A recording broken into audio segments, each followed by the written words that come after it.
Trying to over-rotate here on Southern Maine. Just 5 seconds to shoot. Stacy, 2 to shoot. Horrigan has to throw it up. Didn't catch rim. It's a shot clock violation. A good time to switch to zone and send Southern Maine into a long, kind of out-of-control possession. Yeah, that was a nice job. The Beacons going into a 1-3-1, a look they really don't use frequently. Murphy coming out, you see Kelsey going back and forth, putting some pressure. Matthew coming over, and that's a huge possession. That's not a shot that Southern Maine ever wants, even late in the shot clock. Jordan scores again. Chantel Jordan up to 9 points. Beacons within 4. They're not going to guard her. If they're going to forget about her, go right after it. Southern Maine's been in a zone as well, and that time Jordan beat it pretty easily. Here's Swerlovitz, really quiet since a hot start. Scored 2 points in the first quarter and made a lot of big plays. She hasn't scored since. Yeah, the Beacons back into the man-to-man on this possession. Swerlovitz off the screen, attacks Jordan, missed the layup, and Murphy has the rebound. Beacons can get as close as 1 on this trip. Oh, it's a travel. Raven Kelsey was sitting there waiting to make a pass, and she moved the pivot foot. And that's heartbreaking because you have a chance to cut it back further. Christina Ball's not even arguing it because she wasn't looking. It's just a play where the trailing referee focused on the feet, and Kelsey had to wait longer than normal. I like the idea by Geary and the idea by Kelsey to avoid forcing it, but just a bad turnover. Peltier, Romanos, and Anderson check back in, and right off the bat, Peltier rings the bell. 2 more points. She has 16.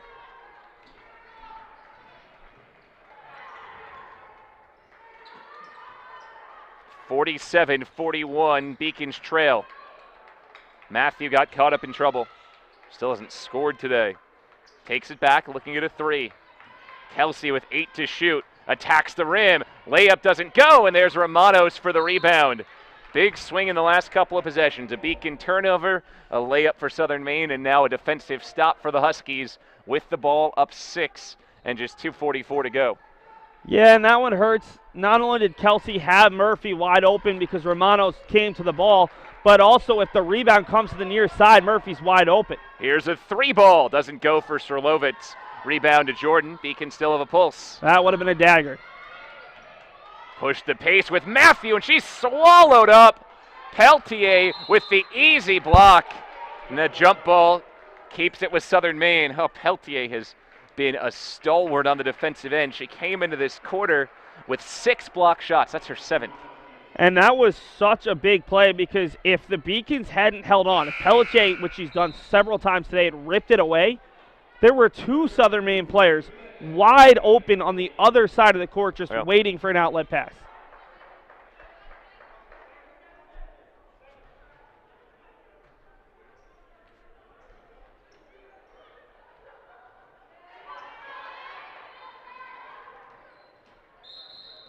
Touch foul on Grace Geary.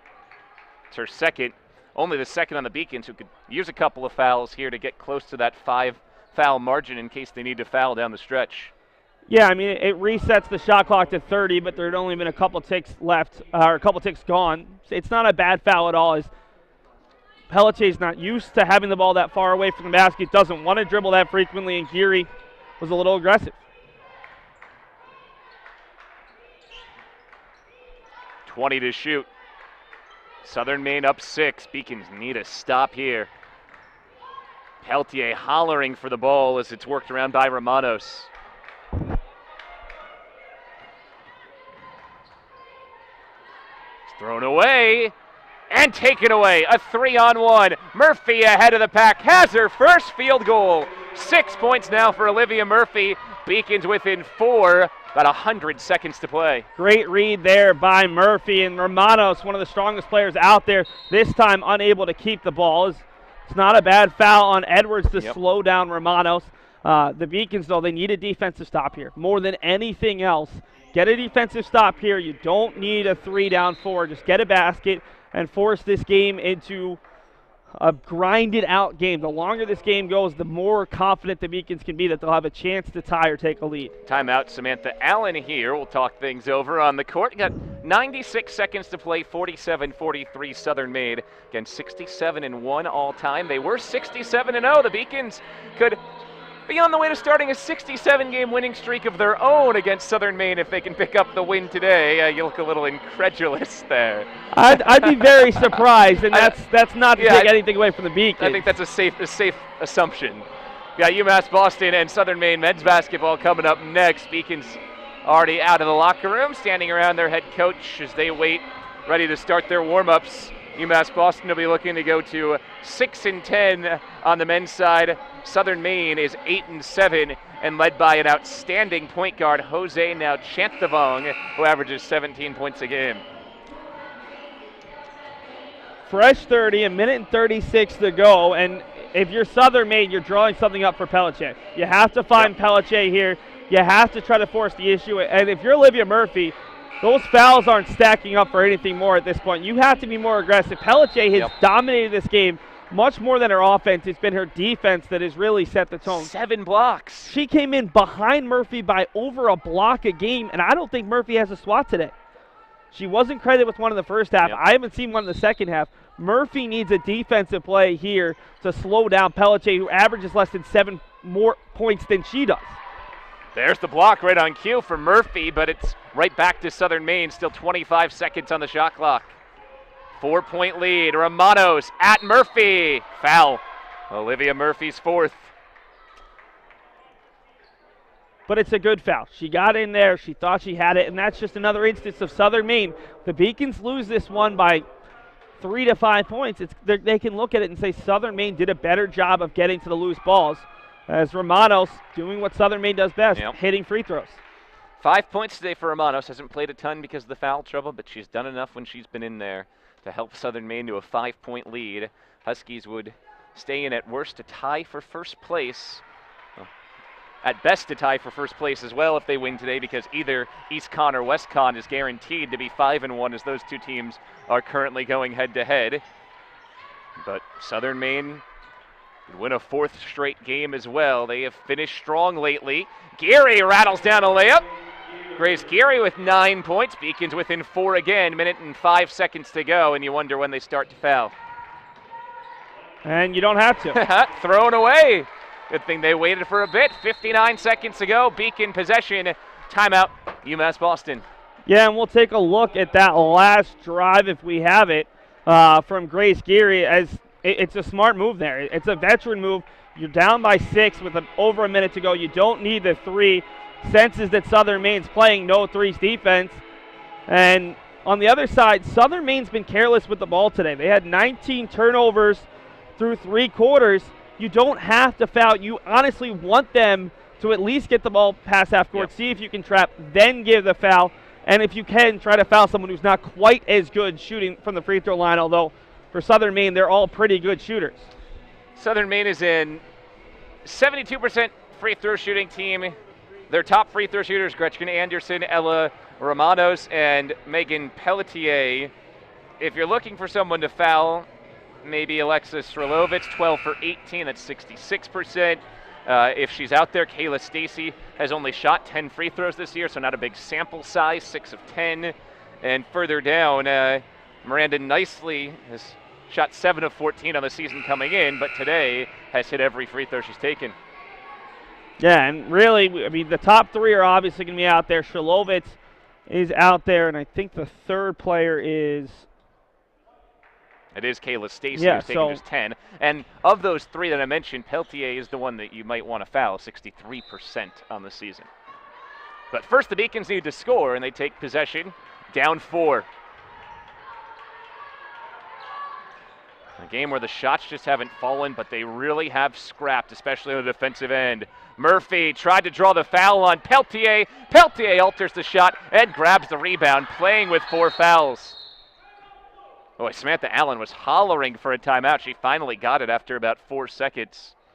So they'll talk things over on the Southern Maine end. That's the difference between the women's game right now and the men's game. Men's game, the big rule change over the offseason is that the coach can't call the timeout during the flow of play. One of the players has to call it women's game, the coach can still call the timeout during the flow of the play. Yeah, and that's a good timeout by Samantha Allen, recognizing that the Beacons had the trap there by the sideline. UMass Boston's used to getting the foul there, but this referee crew has very consistently, since the first half on, not given a lot of ticky-tack fouls down low. I would say that might have been a foul early on, hasn't been since, and that's just fine, at least if you're going to be consistent here. But right now, the Beacons still don't necessarily need to give a foul, but as soon as they get this past the half-court line, you have to give the foul, and you have to try to give the foul to one of those non-top shooters. So avoid Anderson, maybe avoid Romanos, and then try to attack the other three. But first you look for the steal, and then you don't need a three still. You just need a basket, especially with the way the Beacons shoot the three. Threes aren't necessarily their best hope. Sideline inbound for Southern Maine, which makes things slightly easier than end line inbound, so they cannot run the floor. Get it in for Kayla Stacy. She's trapped. Just a couple seconds to get it over, and Southern Maine does. Romanos had it stripped, and it's out of bounds off Romanos. Back to the Beacons with 29 seconds to play. Grace Geary didn't agree. Grace Geary thought that ball hadn't hit the out-of-bounds lines. Her first dribble went out of bounds, and that says something. So the Beacons will call a timeout. That's an interesting call. Obviously, the referee had a much better angle than we did this far away, but really interesting. And now 29.2 seconds. Score quickly. Try to force another turnover. Give the foul. You don't need the three. Yeah, you want the quickest good shot that you can get. No need to rush a bad shot, but like you said, no need to force a three-pointer either. It's got the feel of those last couple of seasons here at home at the Clark against Southern Maine. A 4-point loss last year, a 1-point loss with a chance at the buzzer 2 years ago. Setting the table for a tough act to follow, a close finish here.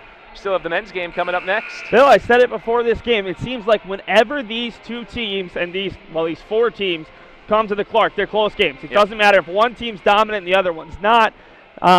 You always get these close games, and we've got another one here in a game that's been ugly but at least closely played. Try to get it inside for Murphy. She catches it. Beautiful feed, and Jordan scores. It's a 2-point game. 11 points for Chantel Jordan, and another Southern Maine timeout.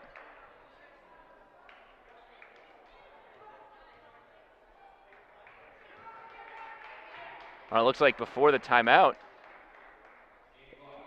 officials are going to reset the game clock to 25 seconds. Southern Maine was asking for the timeout. I'm not sure if they've actually granted it, and now they're going to give it. Granted the basket, they have not, or granted the timeout, they have not put the basket up on the scoreboard yet. Now they have, okay. So good pass there from Olivia Murphy to set up Chantel Jordan for the layup. And now both teams will talk things over. If you're the Beacons, you have time to go for the steal. You don't need to foul immediately. And pressure in the backcourt, force Southern Maine to get it over midcourt. Southern Maine hasn't proven that they have the ball handlers to beat the press. They've turned the ball over the last 2 times they've had it. Their bigs are great, although they will get to move the ball forward, so it's going to be a little harder to trap in the backcourt. But the big thing is try to get the steal here, try to get an immediate trap. Otherwise, give the foul, get it in there as quick as possible, and then hope that there's a missed free throw. You're down by 3, a chance to tie, or once again get a quick basket. And you're right, that's another rule change this year, which makes a huge difference. In the final minute, you can move the ball to the front court. Beacons foul with Katrina Edwards, her 3rd, and that is the 5th on the Beacons. So 2 free throws coming. Ella Romanos to take it, and she is an 80% free throw shooter, the best that Southern Maine has. And Edwards wasn't even trying to give the foul there, but it worked out nonetheless. 22.7 seconds to go. Romanos makes it a 3-point game. If you're the Beacons, you still don't need the 3-pointer. You can go for a quick 2. Yeah, Romanos now 5 of 5 from the free throw line. 6 of 6. Beacons push it. Need a quick bucket. Jordan slings it for Edwards to the rim. She scores again. 13 seconds to go, and the pressure's on. Long outlet pass. Now the Beacons need to foul. They bump Anderson, and Gretchen Anderson, a 79.5% free throw shooter, heads to the stripe trying to salt this one away. Good move from Edwards on the other end. Yeah, Olivia Murphy didn't want to give up the foul, but she knew she had to and wisely gave it before Anderson could get any further down. Down by 2, you need 1 miss, and now you're thinking 3. 10 seconds to go. Kelsey comes back in. That's actually a positive in that Kelsey can shoot the 3. So you have 3 3-point shooters out there in Geary, Kelsey, and Matthew.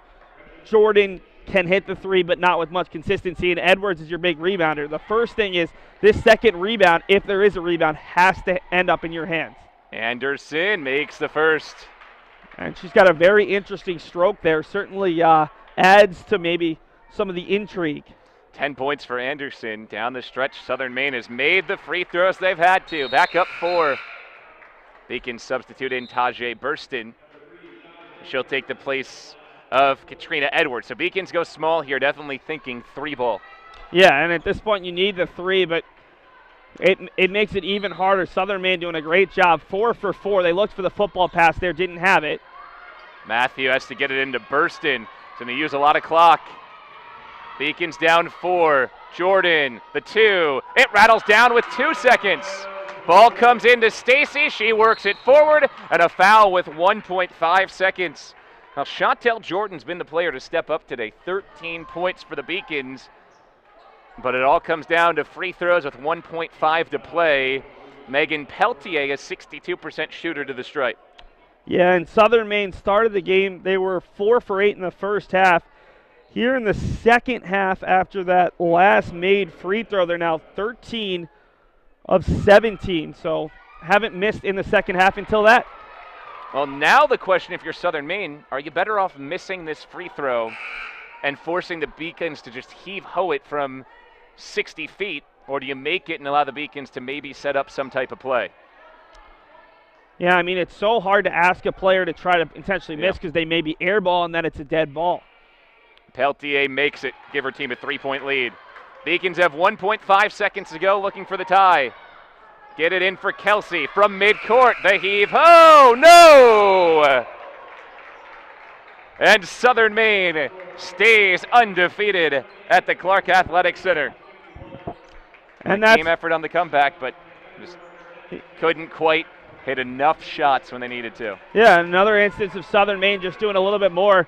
That last play, you have to give the ball to Kelsey. The one thing is, if you give a better pass there where Kelsey felt the need to catch it, not realizing there was no one behind her, if you let Kelsey know there's no one there, she can let the ball bounce once and have a slightly closer shot, use the full 1.5 seconds. But once again, we get a great game between these two teams, and UMass Boston proves that with about a month left in the conference season, they still have work to do. It's surprisingly the offense today. The defense had struggled early on in conference play, and now the Beacons have to iron out that offense as they've got another tough one coming up potentially on Saturday at Western.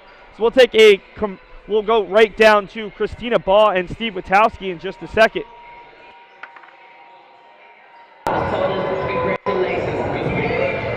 Coach, tough game, tough loss. Olivia Murphy wasn't there for the majority of the third quarter because she was in foul trouble. Can you kind of speak on how that was tough and how you really need her out there? Yeah, definitely needed her out there, but right now we're searching for a post presence. Haven't really had that the last 3 games, and you can't win without point guards and posts. So we got to regroup and get ready for Western on Saturday. Now, it was a tough loss. The last couple losses to Southern Maine have been combined of 5 points. What do you how'd you guys lose today? How'd you guys not come out with a win today? We took a couple bad chances on the defensive end, and I mean, let's talk about it. We missed a lot of layups. Layups are the name of the game today, and we just got to get in the gym and commit to making the easy basket. Thank you, Coach. Good luck on. All right. Thank you, Steve. A tough loss for the Beacons. They'll get their chance for redemption against Southern Maine when they play up in Gorham on February 10th. Let's take a look at the highlights. Beacons with a close loss. 3-point loss. Here are the highlights.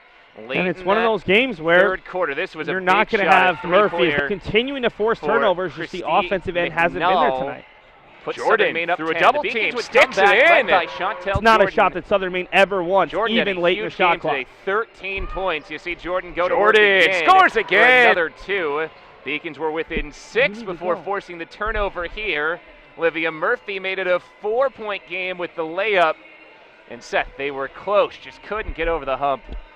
Yeah, and you see a great play there by Murphy. Without Murphy putting up her double-double, UMass Boston just they weren't able to do what they normally do, which is grind out games. UMass Boston just couldn't get enough baskets, you thought, at some point. And a big thing was neither team hit threes today.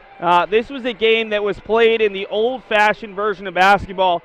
Every shot counts for 2. You have to grind it out. And give credit to Southern Maine's bigs. Olivia Murphy's the #1 scorer, the #1 rebounder. Megan Pelletier was the best player on the floor today. Ella Romanos out-worked, out-hustled a couple of the Beacons' bigs. And Christina Boss said it. The Beacons are looking for that post presence. They didn't have it today anywhere near as much as Southern Maine did. Take a look at the team's stats. In fact, we'll step aside first. We'll take a break and be back with the stats to wrap things up in Game 1 of our doubleheader here on the Beacons Broadcast Network.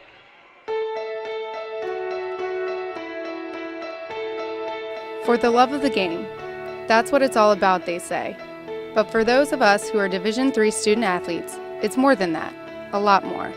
Sure, the game is important, but as we work so hard to build both mind and body, it's more about team and the schools and communities we represent. And for the many of us blessed with the strength to compete in sport at the college level, we understand that with what we were given comes a special obligation. An obligation not merely to work towards a personal best in the classroom or in the sport we love, but rather an obligation to help those who have their own special needs and whose love for the game is no less intense. That is why NCAA Division III teamed up with Special Olympics. For Special Olympics athletes, victory belongs not only to those who first cross the line, but to all of those who compete and endure. They are challenged in ways we cannot imagine. They are survivors who test themselves harder and with greater joy than we will ever know. Since August of 2011, we and others from Division III campus communities have volunteered more than 250,000 hours, time away from the classroom and practice field, reaching across the country to coach and mentor Special Olympics athletes. And to learn, as we all do, that in giving we receive so much more in return. Sport ennobles us, and in giving the gift of sport to those for whom it seemed an impossible dream, we are working to make this a better world. Help us keep that dream alive. Be part of it. Get involved. You can make a difference. Take me out to the ball game. Take me out to the crowd. Buy me some peanuts and Cracker Jacks. The UMass Boston Beacons baseball team, who went 23-15 this year and have consistently been a leader in their conference without having a home field to play on. That will change next season. I am so happy and excited to join Boston College High School and your wonderful president to celebrate the symbol of our institution's friendship as well as our shared commitment to this special neighborhood. Not only are we thrilled to be building a new ballpark with our neighboring teams and for all of our neighboring teams, but we could not be happier to provide more space. It's not just for us. Well, a 3-point win for the University of Southern Maine on the road. They stay undefeated against UMass Boston here at the Clark. We'll take a look at the game stats. Biggest thing you'll notice in these stats, Seth, is that the Beacons just couldn't get enough shots to go through. 27% from the field and 12% from 3. Yeah, and the shooting stats, that's obvious. But the one thing that surprised me, the final rebound count was just the +3 margin for UMass Boston after being +8 in the first half. That just shows that Southern Maine executed better in what they were trying to do. Stick close to the Beacons in the rebounding. And UMass Boston did a good job only turning the ball over 18 times compared to 26 for Southern Maine. But when you don't dominate the boards, when you don't shoot well, you have to do everything else perfect, and they just weren't perfect today. Take a look at the leaders for today's game. You mentioned it earlier. The player of this game for Southern Maine was Megan Pelletier, dominating the paint, on the glass, and on defense. 7 blocks. Yeah, you see 17, 13, and 7, and if you're going into UMass Boston women's basketball, you think Olivia Murphy. Yep. And Megan Pelletier proving she was a first-team all-conference player a year ago and continuing to have another really strong senior season. As she was just dominant for the Beacons. They got good contributions from a lot of different players. Chantel Jordan once again having another big offensive performance despite the fact it's not her game. Up next for the Beacons, as we look ahead, they go out west to Western Connecticut State, a very good team in Little East play. They'll play at Western Connecticut State on Saturday, a 1 p.m. start, and then at UMass Dartmouth and at Keene State, 3 in a row on the road for the Beacons. Yeah, and it doesn't get any easier, and at this point, the Beacons' thoughts of being the number 1 overall seed, you're going to have to start winning out. At WestConn's the hardest road trip, not because they're a phenomenal team, although they are much better this year than they were a year ago, but it's a 4.5-hour bus trip. And next week at UMass Dartmouth, the team that's always plays close games against the Beacons, a team that's just as hungry. You have 3 really, really tough road games, and the Beacons are either going to come back after this 4-game road trip, and they're either going to be in a really bad place or they're going to have figured things out.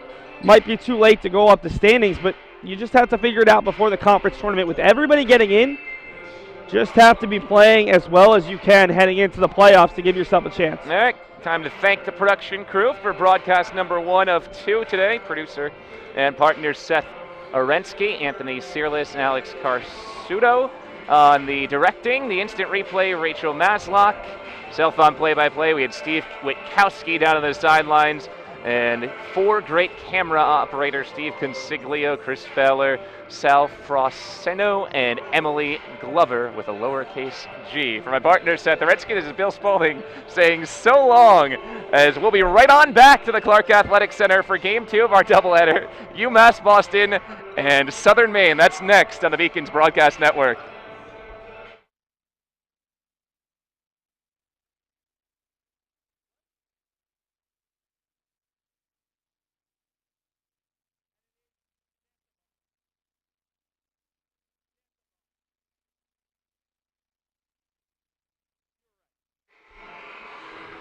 From the Clark Athletic Center on the campus of UMass Boston, it's the second leg of our doubleheader. The University of Massachusetts at Boston Beacons versus the University of Southern Maine Huskies. Bill Spaulding alongside Seth Arensky. We'll have Steve Witkowski coming along as well today down courtside. Beacons enter today 5-10 overall, 1-4 in conference, losers of 5 straight.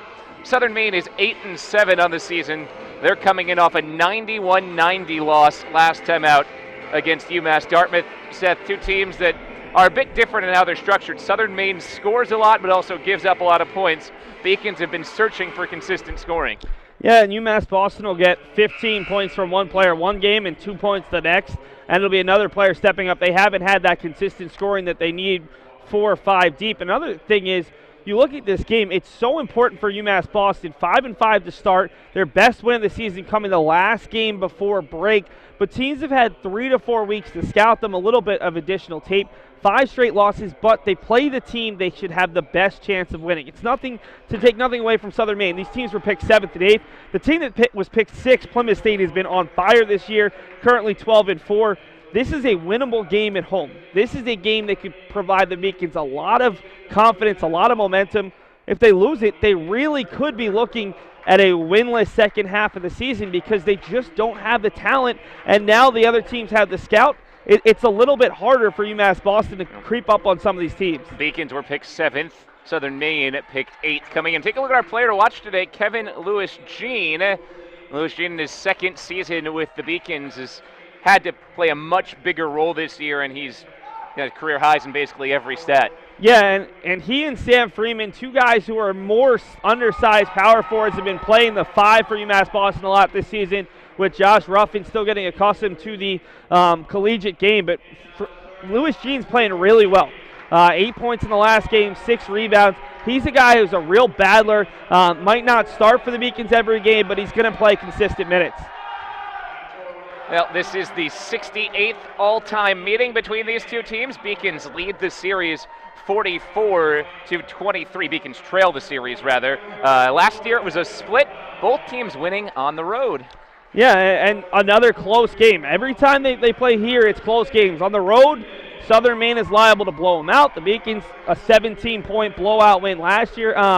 It's going to be another fun one. We saw a close women's game. I'm sure we'll see a close men's game, although the scoring, the total points are probably going to be 15 to 20 points higher easily. Well, we have a chance to take a quick look at the head-to-head statistics coming in. Mentioned it, Southern Maine is a higher scoring team. Beacons struggling to put the ball in the tin and not helping themselves out on the glass very much either this year. No, UMass Boston's an undersized team, and they've been bullied a little bit. They just don't have the size. Southern Maine's not a great rebounding team either. The big thing is neither of these teams have the talent. They've done a really good job with the lack of turnovers, and they're going to have to continue to do that in this one. All right, teams ready to head out to the floor. Beacons will jump the tip with Sam Freeman. On the flip side for Southern Maine, Ben Jackson, a 6'8 senior, one of the tallest players on the floor, will jump it for Southern Maine. Southern Maine in the navy blue, UMass Boston in the white, and we are set for action. Referees for this second game of our doubleheader, the umpire Tom Deenan, Chuck Ellis, and Paul Halloran. Opening tip is controlled by the 6'8 Jackson, who outside of Josh Ruffin, who starts the game on the bench today, will have a huge height advantage over anybody in white. On the offensive end, look for number 32, Jose now Chantavong. Averages about 17 a game. First shot doesn't go inside for Jackson. Now, Chantavong had 30 points in a game a couple weeks back. Yeah, and he's a really fun talent, a new addition to this year's team for Southern Maine. Inside for Freeman, doesn't get it to go. The tip up from Neil Cesar is short as well, and now Chantavong has the rebound. Get it forward to Atencio Martin. Wide open look, Zach Leal passes it up. He's coming off a 27-point game against UMass Dartmouth in the 91-90 loss on Saturday. Leal's wishing he had scored 29 in that game. He missed a buzzer beater that would have given Southern Maine the win. Layup is good for Atencio Martin, who got inside positioning on the mismatch with Quadri Allen. Yeah, and the Beacons going really small, and I think it's Jay Harris trying to make a statement to some of his better players that you're not going to play well, you're going to get benched. And Eric Flores-Gonzalez making his first start as that shot well off the mark from Dan Powers. The Beacons are going to run 10 or 11 deep no matter what. It's just trying to figure out that right combination to start a game. UMass Boston fell behind 24-2 on Saturday at Eastern Connecticut State. It was nearly as bad against Plymouth State last Wednesday. In the paint, a kick out. Cole Libby off on the three. Here's a follow down low. Jackson stuffed. Third try is out of bounds off the Beacons. Nice job by Sam Freeman. Again, he's yielding 4 inches to Ben Jackson, who's 6'8", but he got his hand on a shot there. And that's one of those things where Freeman knows that's going to be customary for the rest of the season, and he's enjoyed it. He likes the challenge, and Dan Powers a nice job on that block out of bounds. The Beacons being aggressive against these bigger bigs. Jackson scores. The one thing Freeman has going for him is he has incredibly long arms. When he's standing upright, his arms come down basically to his knees, so that wingspan can make up for a couple of inches of height. Eric Flores-Gonzalez goes up and down, and that is out of bounds. Well defended by Jose, now Chantavong, a senior guard from Westbrook, Maine. This is a Maine-heavy Southern Maine roster. Almost every single player on the roster from Maine, outside of Ben Jackson, who came all the way up from Houston, Texas. This is Jackson's third different college. Yeah, and I'm sure Carl Hendrickson is very happy to have Jackson. You don't get many 6'8" big guys in D3. Leal cans the three. Timeout, Jason Harris, just like that. 2 minutes, 4 seconds in, Southern Maine with a 7-0 lead. And we're going to hear right now from Steve Witowski in just a second about those slow starts for UMass Boston. That will go down courtside now to Steve, who is standing by. Steve. Before the game, Coach Harris talked to me about Gabe Pereira and Salim Omerovich coming back today off injury. He said it's a huge thing that they're back. A lot of veteran experience, and it just makes their bench that much deeper. Thank you, Steve. Yeah, that's important. Gabriel Pereira and Salim Omerovich, two guys who have experience on this team coming into the season, on a team that doesn't have all that much experience with the coaching change, a whole lot of roster turnover. Even the players who are coming back for the most part have been thrust into much bigger roles, losing guys like Carl Joseph, who had been such key contributors. So you can take any ounce of experience you can get coming into this game. Looks like the Beacons have already made a couple of changes as well. Maurice Magras enters the game. He's averaging 14.5 points per. And the Beacons will also send Dan Powers back out there. So Powers, Quadri Allen, Maurice Magras, Sam Freeman, and Neil Cesar, the 5 on the floor for the Beacons. The point guard, Allen, a senior from Louisiana, shovels one beneath for Freeman. His shot is blocked. It's Jackson again. So nothing doing for the Beacons in the first 2:17. Ball out of bounds to Southern Maine. Great drive there by Quadri Allen, and just Freeman couldn't make the initial catch and was frustrated there. But this is a more normal look for UMass Boston. Magras, the team's big star at this point, actually. Now Chantavong for 3. Rebound down to Powers. But the nice thing about getting Pereira and Omerovich back is while neither are in great shape, it gives you so much more size. Yep. 2 guys who can actually play the 4, even a little bit of the 5. The Beacons have been really short there with just 3 available players the last couple weeks.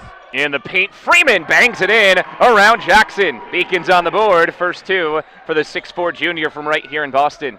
And Jackson's 6'8", but he's not a heavy 6'8", and Freeman has that stronger core. Atencio Martin stripped. Good hands there by Powers reaching in. So Freeman can use the body a little bit, bang a little bit down low, and that's what makes a lot of those really good low Division I players. They're not the 6'8", 7-footers. They're 6'4" guys who know how to use their body. Hard drive, Zach Leal, and he draws the foul. Much bigger role for Freeman this year. Played in just 16 games last season.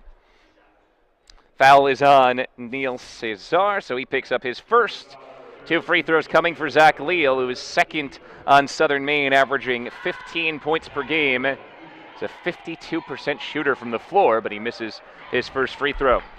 And it's sad to say, but a 7-2 start is much better than where the Beacons have been. If they can keep it within 5 the next couple minutes or even cut into it, this would qualify as a better start for UMass Boston after the way the past couple games have gone. Beacons have lost 5 in a row, including a 75-57 loss to Eastern Connecticut State last time out. No Beacons in double figures in that one. 3 different scores with 8 points to lead the way. Quadri Allen probing, and his pass was well read by No Chantavong. The outlet, and Cole Libby finishes with the left. Libby is senior from Buxton, Maine. And it's a 10-2 Southern Maine lead. Yeah, I just think that Allen didn't get enough on that pass. It was kind of lackadaisical. Powers got caught in the air, and it's out off of Powers. Eister Barnes will enter the game. Also bring in Kevin Lewis-Jean. Trying to see what Coach Jason Harris can do right now to change things up, pressing a couple of different buttons and throwing his 3rd different combination out there in the first 3 minutes and 45 seconds. Yeah, UMass Boston just, it's not disinterest, it's just a little bit of fatigue, not thinking you're going to be in it. Speaking of fatigue, Atencio Martin didn't get his legs into that one and left the 3 well short. But the break could not have come in a worse time for UMass Boston. Playing so well, and with other teams knowing a little bit more about what UMass Boston's about under Jay Harris, they've been able to scout, and not just scout, but really prepare for the couple of players that can really excel offensively. Magras got a good look, but had it pop out of bounds, and it brings us to our first timeout on the floor. So a chance for Jason Harris to talk things over with his team. Beacons trail 10-2 after 4 minutes and 11 seconds. You're watching on LittleEast.tv. UMass Boston was my first choice because when I came to the campus, I saw that there was a lot of diversity. There's a lot of people. Here there is a lot of international students, so it's really cool to meet people from different countries, different parts of the world. I'm Julia Murphy. I'm from Canton, Massachusetts. I'm Olivia Murphy. I'm from Canton, Massachusetts. We're sisters. We're sisters. I play volleyball and she plays basketball. Here they have a freshman success community. So each major has their own community that you can join as a freshman, and you take classes with them, you do study groups with them. So it was really helpful getting to know people in your major right away. So in health exercise sciences, we have an internship at the end, so it's so much better to have like an advisor helping you out, like telling you which classes to choose. First-year head coach Jason Harris in the center of the Beacons huddle, trying to inspire his squad off to a 10-2 deficit in the first 4 minutes, 11 seconds against Southern Maine, and head coach Carl Henriksen, who's in his 13th season. Jason Harris, familiar with the Little East Conference, played at Rhode Island College, but spent the last couple of years as an assistant at Long Island University at the Division I level, and now here he is as the first head coach outside of Charlie Titus in basically 3 decades for the Beacons. Hard drive down the lane, and Zach Leal is called for an offensive foul, warding off. Yeah, he used the swim move there, getting underneath the defender and getting himself to the basket. 2 changes for Southern Maine. Aaron Toman and Omar Haji Hersey out of Auburn, Maine, into the game. Haji Hersey, one of my favorite names in the Little East. Haji Hersey averaging 4 points a game. Toman averaging 6. Caesar got caught in the air. Iser Barnes attacks. Good feed. And Lewis Jeans headed to the free throw line. Couple of Boston products hooking up. Kevin Lewis Jean to off the feed from Iser Barnes. Iser Barnes, a transfer from Linden State. Averaged 12 points per game at Linden State. Averaging about 7.5 in his first year with the Beacons. Yeah, and Barnes is a guy who has so much potential. He's so good on the ball. He can shoot a little bit.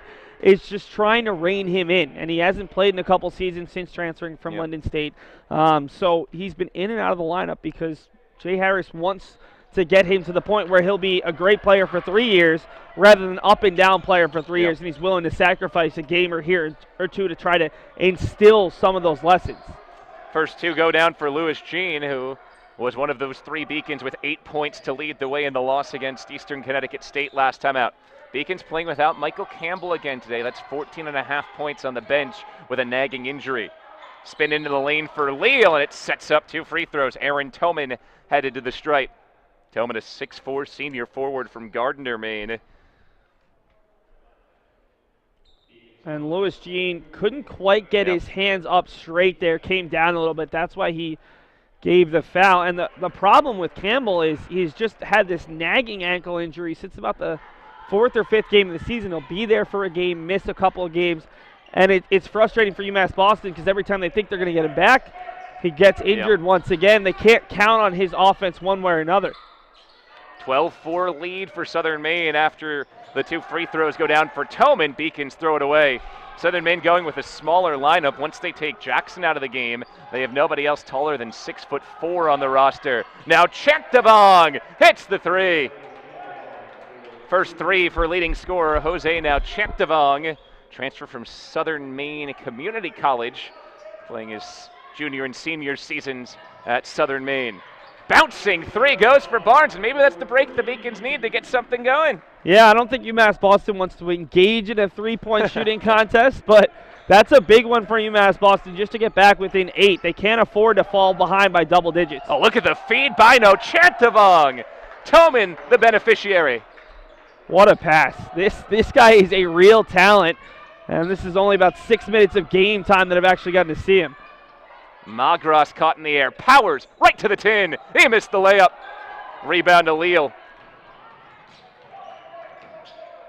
Powers played down the road at Catholic Memorial, one of the most fun offenses in Massachusetts high school basketball. They play that run and shoot style where they get close to 100 points a game. A Beacon foul. See if it goes on Barnes. He was in the area code. Instead, they'll throw it on Kevin Lewis Jean, and that's bad news because that's his second. In fact, that's just the first on Lewis Jean. Can't tell on who that first foul must have been on. Well, Beacons will take it. Can't afford to have any other big guys get into foul trouble as they're already an undersized team. Leo misses the first free throw. A little more on that Catholic Memorial note for Dan Powers. Again, high school you play 32 minutes. And last year at the high school level, Catholic Memorial averaged 89 points a game. And it doesn't take away anything from Powers being a 1,000-point scorer at CM. But certainly CM probably turns out a few more 1,000-point scorers than most high school programs. Last year, a player headed to Dartmouth on the roster as well. 11-point lead, matching the largest of the game for Southern Maine.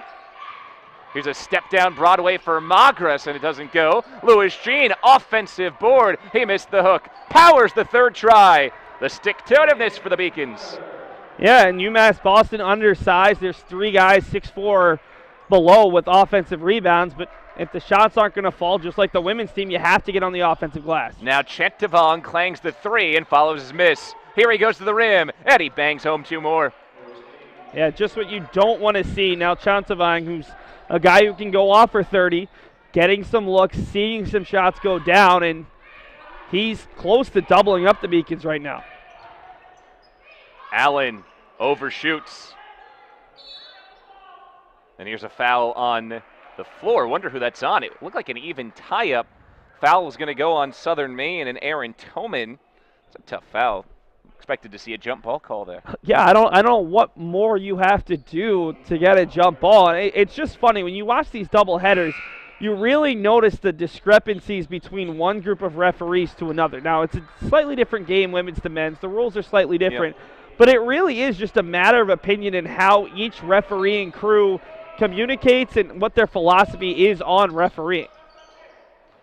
Beacons down 11. Two different scores for Southern Maine have 5 points to lead the way. Now Chantavong and Leal. Allen works the high-low to Lewis Jean. That was well done off the pick and roll. A little bit of a slip move for Lewis Jean. And you can sense his confidence is brewing a little bit. Lewis Jean was the guy who was stuck behind a lot of seniors, didn't get much playing time, just like Freeman last year, but he's seen a lot of playing time this year. Turnaround for Martin is short. Icer Barnes pushes the pace. Magras into trouble. Backs it out smartly. Here's Quadri Allen. The floater doesn't go. He follows his miss and clanks it again. Scrum for the rebound, and Jackson put his two big palms on it. Draws the foul on Lewis Jean. So that is Kevin Lewis Jean's second foul. No, I think they're going to get Caleb Ezewuzie, the first player to it. Ezewuzie picks up the foul call, and it brings us to another timeout on the floor. We have 8:10 gone in this first half and a 20-11 lead for the University of Southern Maine. We'll check in down courtside with Steve Wachowski again.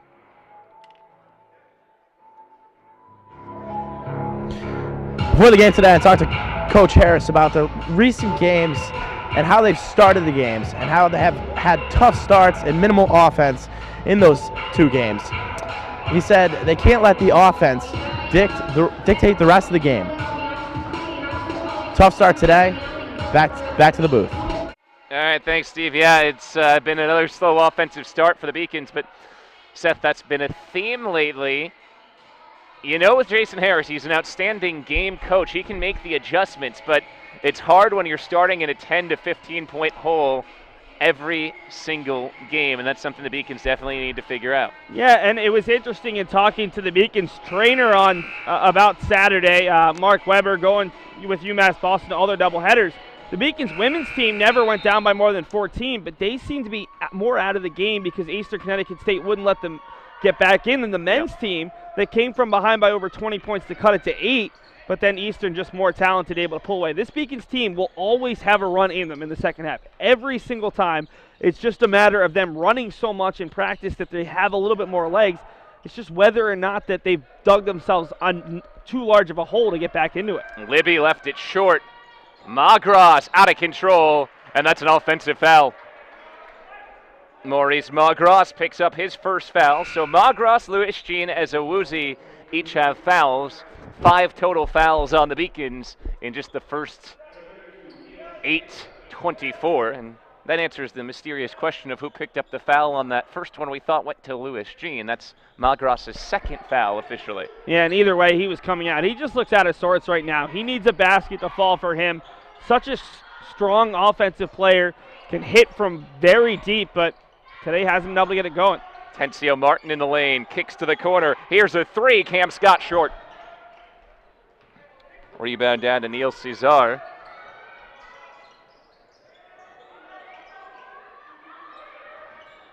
Now the Beacons defense is stiff, and they've held Southern Maine without a basket for the last 2.5 minutes, which has allowed them to stay within 9, even though they've struggled on the offensive end. Caleb Ezewuzie runs it down, senior from Walpole, Massachusetts, about 45 minutes down 95. Look at the move inside. How about that for Neil Cesar? Yeah, he lost the handle a little bit, but he stayed with it, and then a strong move. He's just a very fluid player, a very good athlete who's seemingly getting some of those basketball skills back more and more, a former Eastern Nazarene College player. Reach in foul, and that's going to go on Ezewuzi, his second. That's the thing with this team. Not only do you have a lot of new players to the team, but you have a lot of players who aren't freshmen in terms of just coming out of high school, but are guys who've taken a couple years off playing basketball. So you'd be fresher if you were just coming straight out of high school. Instead, you have to pick up the skills and the game shape and that type of contact again. And as the season goes on, you expect to see that become more and more natural for some of these Beacons.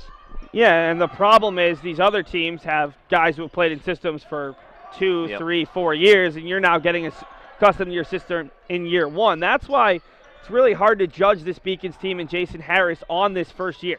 It's going to be what happens next year, what kind of recruits he can bring in with his first real recruiting class, and what happens with Maurice McGrath in year two, with Iser Barnes in year two, Neil Cesar. How do the bigs work out? I mean, Josh Ruffin's the biggest one. He missed all of preseason, came in for the MIT game, and he's still learning the college game, but he's about 2 months behind everybody else. Iser Barnes at the free throw line. Now Quadri Allen, the penetration. His shot is altered. Tried to throw it over the top of Jackson. So that's one where Jackson doesn't get the block, but his 6'8" frame definitely affected the result.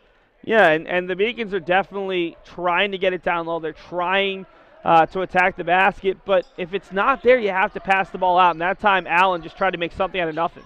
Martin with the spinorama in the paint. This is Leal back to basket. Has 5 points already, and he misses the hook here. They'll tip back out to Atencio Martin, a junior from Kittery, Massachusetts, just across the New Hampshire border. Kittery, Maine, excuse me. And that's what Jackson does. Iser Barnes just trying to take the ball away from Jackson, but taps it out. There's 3 Southern Maine players there. Here's a 3-ball, and it goes. Brian McMillan. 10-point lead for Southern Maine. That's the first field goal in about 3 minutes for the Huskies.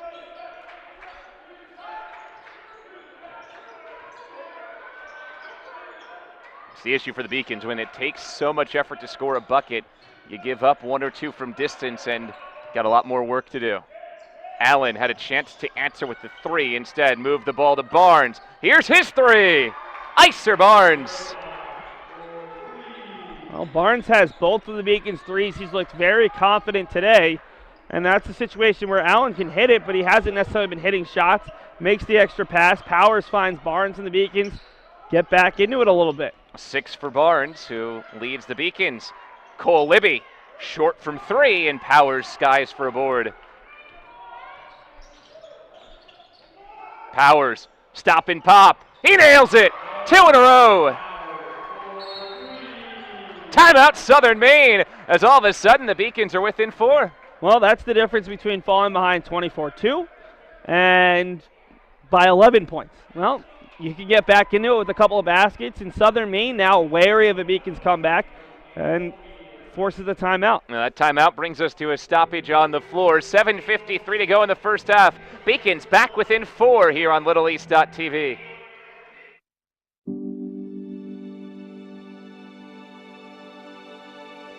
What separates UMass Boston from other schools is the fact that a large percentage of students commute. For me, it takes 2 hours each day to go to and from school, but every second has been worth it because the students that come here are serious about learning, they value their education, and understand where it'll take them in the future. This is what UMass Boston means to me.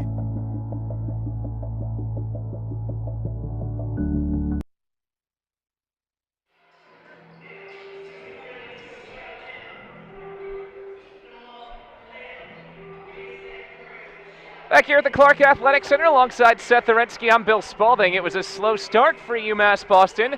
They've rattled off 6 consecutive points on 3s for Iser Barnes and Dan Powers. All of a sudden, only a 4-point lead for Southern Maine. Huskies have gone a little cold, Seth. They have just 1 bucket, a 3-pointer in the last 5 minutes. Yeah, and neither of these teams necessarily has a go-to scorer with Nuchantavong on the bench and McGrath on the bench, so you can see scoring lulls right now. Leal has his shot altered by Cesar, and Powers rips it away. Neil Cesar's making an impact as well. Another one of those guys who's pretty undersized. He's only right around 6 feet, but can battle down low when he needs to. And another one of those guys who wasn't on the roster to start the season, came in, talked to Jason Harris, practiced with the team, and earned a spot. There's a turnover as Powers tried to enter it for Freeman. Leal spins it midcourt, and Quadri Allen, who took a bump himself, is called for the foul. So that's insult and injury. He, on an incidental collision, had his face hit, and in fact it will be a foul on Brian McMillan. So McMillan had collided with Allen. Allen ended up reaching up to his mouth because that's where the contact came. Yeah, that was actually Leal, and it took us such a long time because the referee came over to look at Allen, and Allen, I mean, I don't know how much pain he was in, but he certainly sold it well enough to earn the offensive foul. Powers for his second three, short. Would have pulled the Beacons within one. 6-0 UMass Boston run. Freeman takes it away. Southern Maine's led by as much as 11. It's just a 4-point game. Powers bounces for Barnes. Well challenged by Jackson. Foul on the rebound.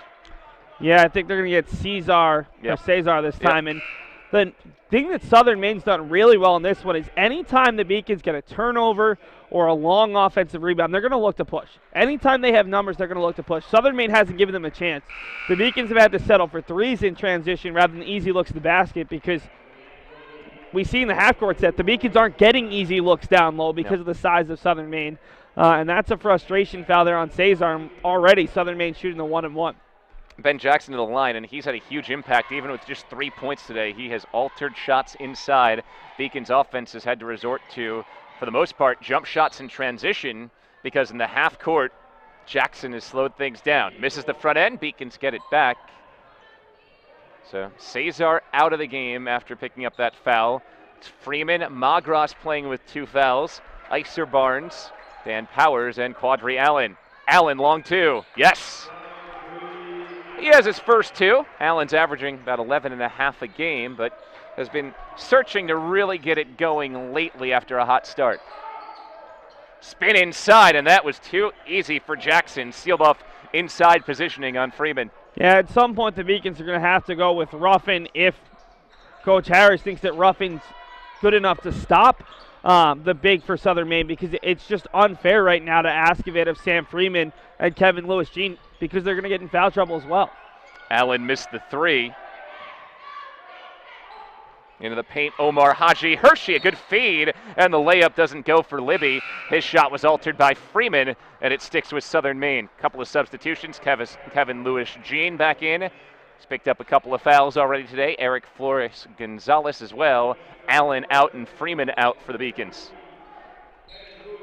Just a 5-point lead. Josena Chantavong back into the game for Southern Maine. He's their top scorer on the season. Thought about a 3 right off the bat. Haji Hersey leaves it short. Out off UMass Boston. Yeah, 2 Beacons collided on the rebound, and that's what caused the ball to go out of bounds. It's really important right now. Whoever is closest to Nuchantavong, whether the Beacons go on a man-to-man or go in the zone, that they have to lock down on Nuchantavong. That's the most important player defensively for UMass Boston to identify. In the paint, overpowered. Libby missed the layup. Nuchantavong the offensive board. Here's Haji Hersey. And a rebound run down by Barnes. Beacons right in the thick of this one, down just 4. 1 point they trailed 20-9. They have scored 12 of the last 17.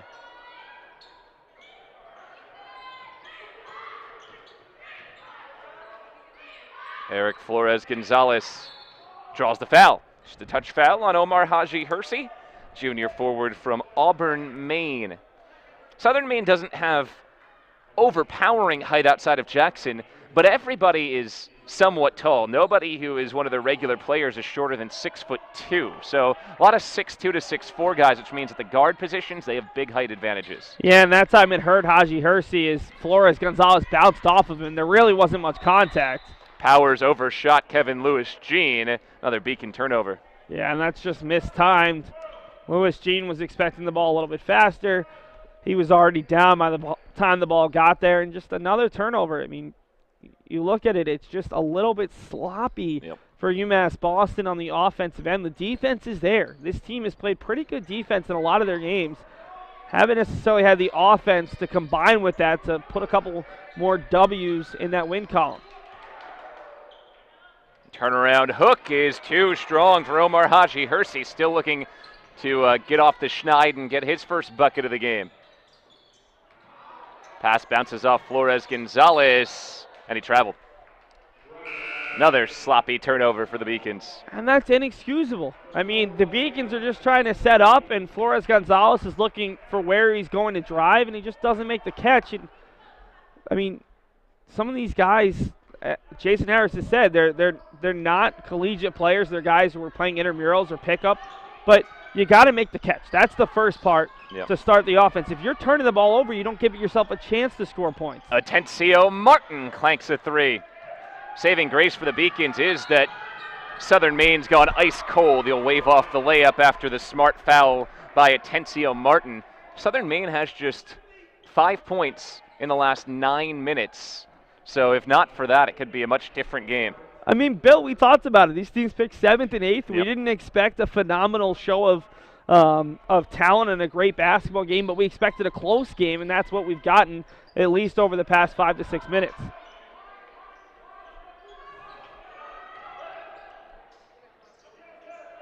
Allen on the wing, attacks the baseline.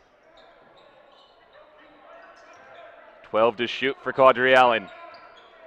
Zeisser Barnes steps into a 2. Halfway down and out, powers the rebound. He's blocked. Cole Libby got up for the shot block. It's got to be at least the 4th block for Southern Maine in this first half. Yeah, Powers lost the ball going up there before it was even blocked away. I think he almost was happy to see it blocked because otherwise it might have gone out of bounds. That's normally one that he finishes pretty easily.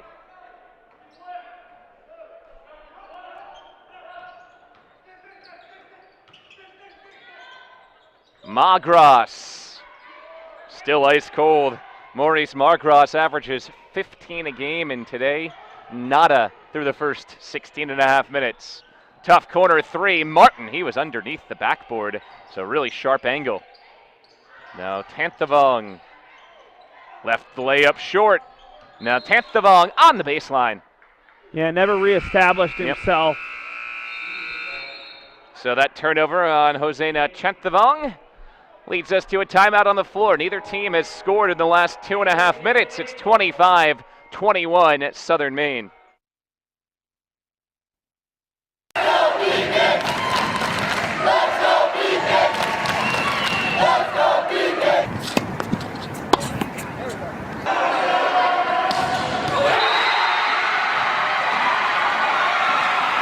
Come on, Jake.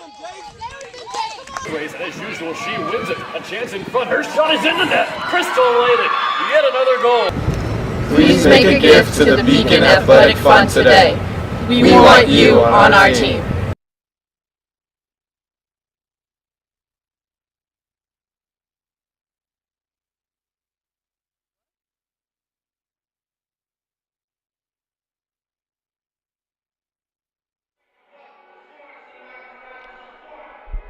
At the Clark Athletic Center, 3:24 to go in the first half. Hasn't been the prettiest game. I think we're halfway through replenishing the brick wall on this side of the Clark Athletic Center. 25-21 Southern Maine lead. With Seth Orensky, I'm Bill Spalding. We'll hear from Steve Wachowski again shortly as well. If you're UMass Boston, you're Jason Harris. New team, a lot of players that you just had to kind of find a patchwork rotation with. Next year, you'll bring in a full recruiting class. All you can ask for is that your guys play hard. And Seth, they've played hard so far today, but like we saw in our first game of the day with the women's team, not getting anything to fall. Allen for 3. Oh, that fell.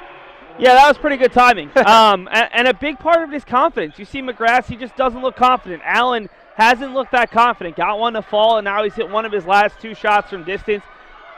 Defense and hustle, that's all about working hard, determination, grit, and the Beacons have held Southern Maine to 25 points, and they normally average close to 80. The problem is, if you don't score, you can't win games. Is that how it works? There's a drive and kick and an offensive foul on Omar Haji Hersey. We said it back during that women's game before us, the 54-51 Southern Maine win as well. You strip this game down to its steel studs. All comes down to putting the ball in the basket. Yeah, I mean, this isn't hockey, soccer, one of those weird sports where you can get the tie. The Beacons would have earned a couple ties with their good defense this year. But it sounds silly, but, I mean, realistically, if you don't have the talent to put the ball in the net, or if you're being selfish on offense, as that time Iser Barnes was being unselfish, trying to kick it out and just couldn't keep his footing, you're not going to win. And this Beacons team is trying to be unselfish, but they're not moving the ball well enough. And when the good doctor, James Naismith, put those peach baskets up on the walls in Springfield, all it came down to was putting the ball in the basket. And it wasn't easy back then. In fact, it was harder. Now Chetavong has his second three. Jose, now Chetavong has 8 points, a couple assists. Southern Maine's lead is back to 4 with 2 minutes to go. Yeah, this would have broken some records back in those early seasons of basketball in the late 1800s. That's a strip. Length of the floor, Mitch Lohman pushes it down, and Cole Libby gets the 2. 5 points for Libby. Yeah, Southern Maine, you can tell they've played together for a while. That was a really nice pass, instinctive feed. Oh, Barnes beat everybody down the floor, but missed the layup. That's another one of those where he did everything right except finish. Yeah, Iser's played very well in this game. I think Jay Harris will be very happy with his play. It's just the offense hasn't been there for enough of the team's players. Powers grabs the rebound. Still, the Beacons are within 6, just 90 seconds to go in this first half.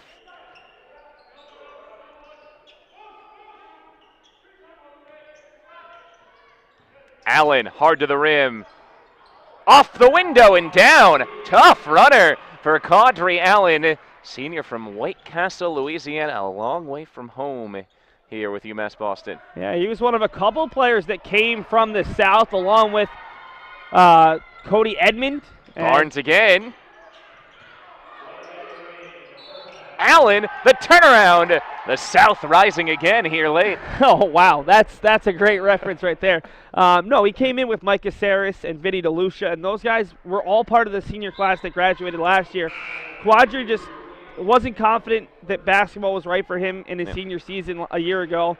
Took off, was still here for a 5th year, decided, you know what, I'm going to give it another crack, and he's really enjoyed it, and he's been a leader on this team. He and Sam Freeman and Mike Campbell, the 3 guys that Coach Harris goes to a lot to look for sort of the beat of this team.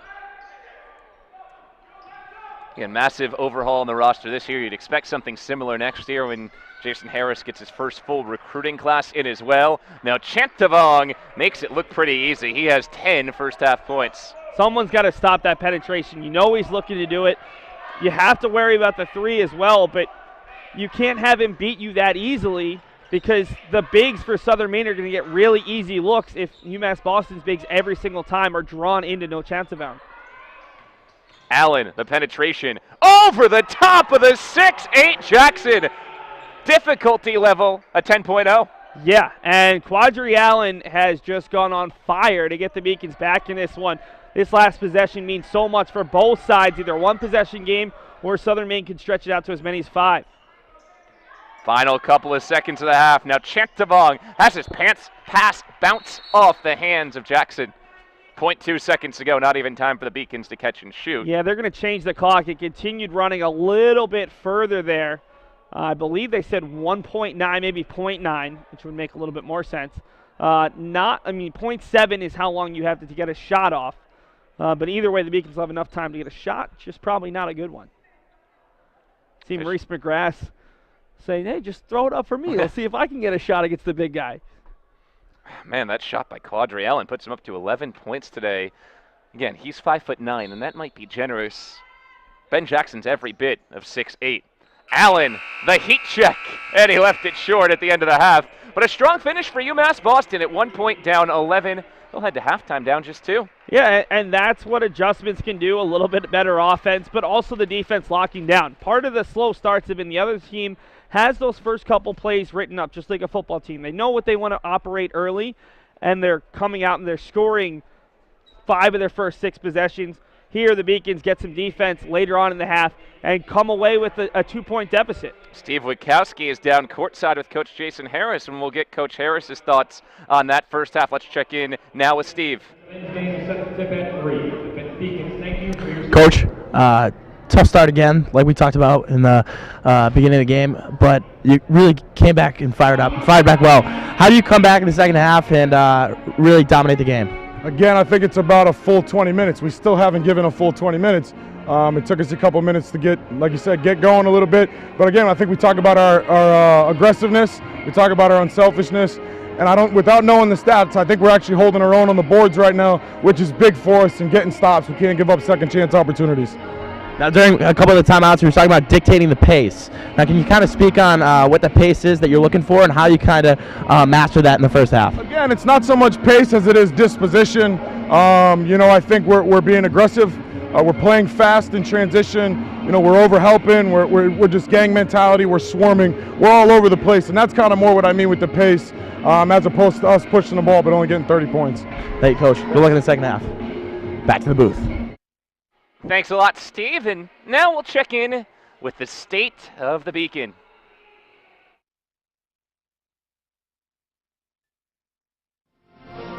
Beaconville, I come to you 6 months into the start of this new program. Don't judge us on the first 6 months. Judge us on where we'll be at in a year or two. But I can tell you that we're going to play hard every night. We're going to compete every game, and we're going to come to work every day. We're very happy with where we are in the standings right now, but we're not content, so we're going to keep pushing. We want to stay in the present while looking forward to the future too. So we definitely want to improve on the past years and have our strongest push yet. Yeah, really excited about Monin Park. Was just out there yesterday again. The field's pretty much completed besides just a couple of landscaping things. But it's going to be a game changer. It's going to be a fantastic playing facility. Having that Fenway Park feel is going to be outstanding. Give us a really true home field advantage. It's great for recruits. Just walk the 5-star recruit up there, and that's what it's about. You're going to get better players. You can get better player development.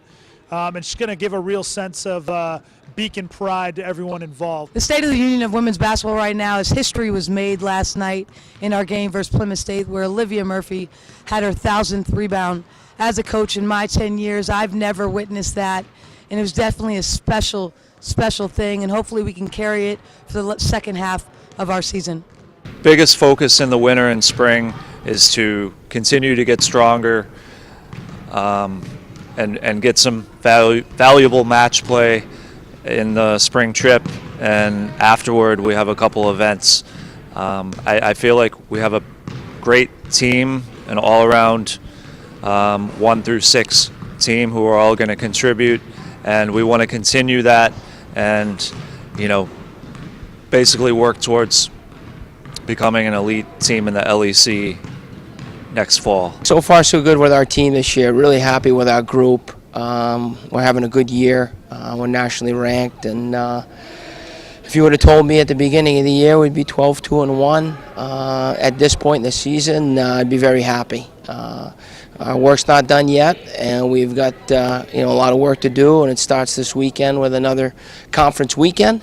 And they're all big down the stretch, and you want to be playing your best hockey come post-tourney time. So hopefully we can do that. Hey, welcome to Beacons Nation. I'm totally excited about going into this weekend's meet at Plymouth State. We're looking forward to our returners, Kelly Desane, Dom, and Fritz Gustav, Chris, Cian, Xavier Romero, to name a few. And we have lots more freshmen that have been contributing week after week and have been doing really well. So I'm really excited for the season. Yeah, I thought we had another pretty successful year this year. I think we could have done a little bit better. I would have liked to pick up the 2 trophies instead of the 1, but that makes 3 trophies in 2 years. Got to the NCAA tournament for the second round for the second consecutive year.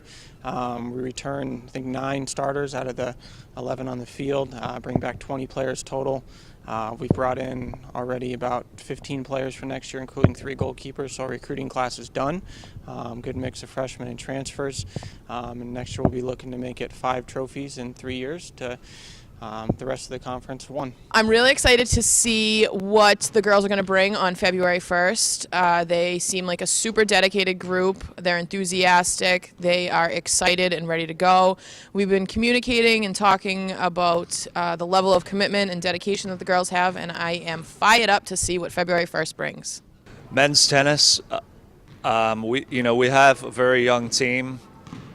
I feel like we've made a transition from a core group of players that were on the championship team all since graduated, so it's exciting to have a new group. We definitely took our lumps in the fall, but I feel like we're going to be a much stronger team in the spring. We have a couple guys returning that we didn't have in the fall. As we begin our 2016 spring season, the future looks bright for the women's soccer team with a lot of young talent and a lot of young new talent that'll be coming in the fall. And we're excited that we're building and continuing our success. If we continue to work hard this spring, the fall should be a lot of fun, and I'm really looking forward to it. With more than 20 new guys this spring, we're very excited for the 2016 lacrosse season. Guys are already back in the weight room with Jeff working hard, and we're very excited to get going with our formal practices on February 1st.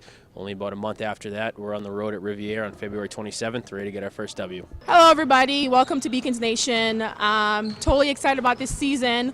Our women's program have been doing great. We're looking forward to returners Taylor Smith in the throws, All-American Hillary McGuffey in the 2 and the 4, as well as Anisha Trappier in the 16 and 200. We're also excited to have newcomers such as Taylor Driggers in the long and triple jump, as well as Lexi Bean and Sarah Morenz in the throwing. So we're looking forward to a great season. How does this year's championship compare to the last 5 that you guys have won? We're on to the next one. 6 titles, tied for the most in conference history. How does that feel? We're on to the next one. And we're back here at the Clark Athletic Center alongside Seth Arensky. I'm Bill Spalding. 32-30 Southern Maine over UMass Boston. Let's take a look at the first half stats. Neither team shot the ball all that well. 38% for UMass Boston, 36% for Southern Maine. For the Beacons, that's on their season average. The positive is they're holding what's generally a very good offensive team down to a much lower total than normal. Yeah, and they had 20 points, I'd say 8 to 9 minutes in to finish with 32. That's a really good mark, and it shows the adjustments. I think the Beacons shooting 4 of 8 from 3 is very nice. Southern Maine shoots a little bit better on the season. But Jason Harris said rebounding, and he looks at the size of the Southern Maine team, and it's just not 1 or 2 players.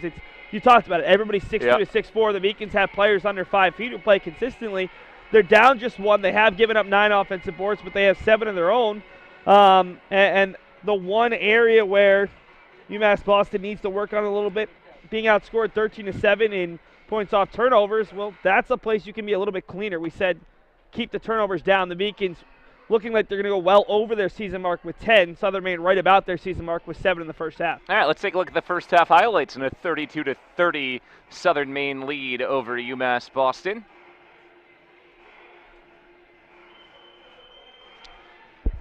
As you see early, it's just Southern Maine getting out on the board. They're getting some good chances, and they've done really well in transition, a place the Beacons normally are very successful in, but just haven't had a lot of chances. Kevin Lewis-Jean.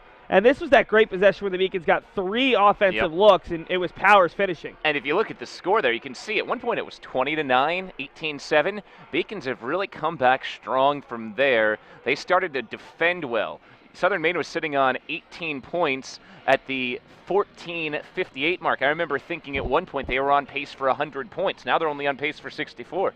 Yeah, and you see the Beacons continuing to creep in, and it's a big part of it has been Quadri Allen. You see in back-to-back highlights. He's played extremely well, and it's just a big part of confidence. That was a nice backdoor cut on the fast break. And then this is a big one where Allen has the chance for the N1. Unfortunately, didn't hit the free throw, I believe. But Allen's one of the smallest guys. Neil Cesar is small. The Beacons are attacking the glass, and that's the play of the half. Yeah. To go over a 6'8" player completely recklessly in the positive way And to put that home, that just shows that Quadri Allen's really feeling it right now. Yep. Beacon's already back on the floor 5 minutes before the start of the second half, so it was a quick word from head coach Jason Harris. Let's check at the halftime team leaders for the Beacons. The leader is Quadri Allen. An outstanding first half for UMass Boston, 11 points. And you see New Chancevong. Well, that's what happens when you have a really long name. It looks like the longest name in the history of the world. But yeah, I mean, New Chancevong scored early. Allen scored late. Barnes has been very good. Powers is such a good rebounder for his size. I kind of like to think of him as a little bit like a Ram, just battering all over the place, going for the ball, uses his body well despite the fact he gives up some space.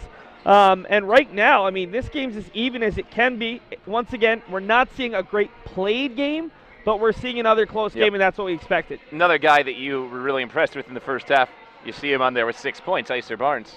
Yeah, Barnes came off the bench. The Beacons have been bringing him off the bench to try to settle him in, let him understand the game. It's kind of what the men's soccer team does with Milson Barrows, who joined the men's basketball team. Barnes is a guy who needs to play within himself, and I think he did a really nice job of that in the first half. A couple buckets, should have a few more points. The rim just wasn't very kind to him in that first half. All right, time to look around the rest of the Little East Conference. 3 other games going on. Actually, we'll come back to that later. We'll look around at Beaconville. Women's basketball team did lose earlier today, but big hockey games coming up this weekend. Men's hockey, Skidmore. Women's hockey, Salve Regina. Men's hockey team still right on pace in the ECAC East, leading the conference. Well, Bill, you haven't done a hockey game on either side this year. It's the New England Hockey Conference as of October 30th, I believe, this year. But yeah, the men's hockey team in first place in the conference. Maybe more surprisingly, the women's hockey team is third place after a 5-0 win over St. Michael's College. We'll play the highlights from that, and then we'll go around the Little East Conference. The women's hockey team has won 4 straight conference games. They're 6-2 in conference, 8-8 overall.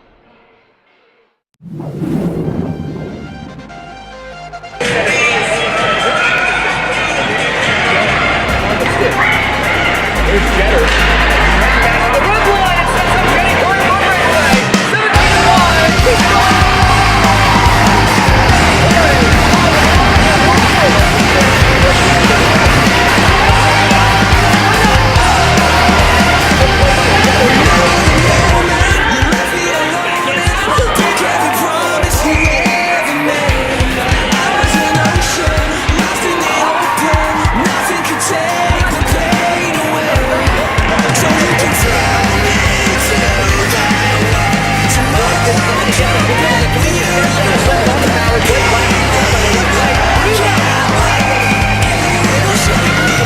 17-1.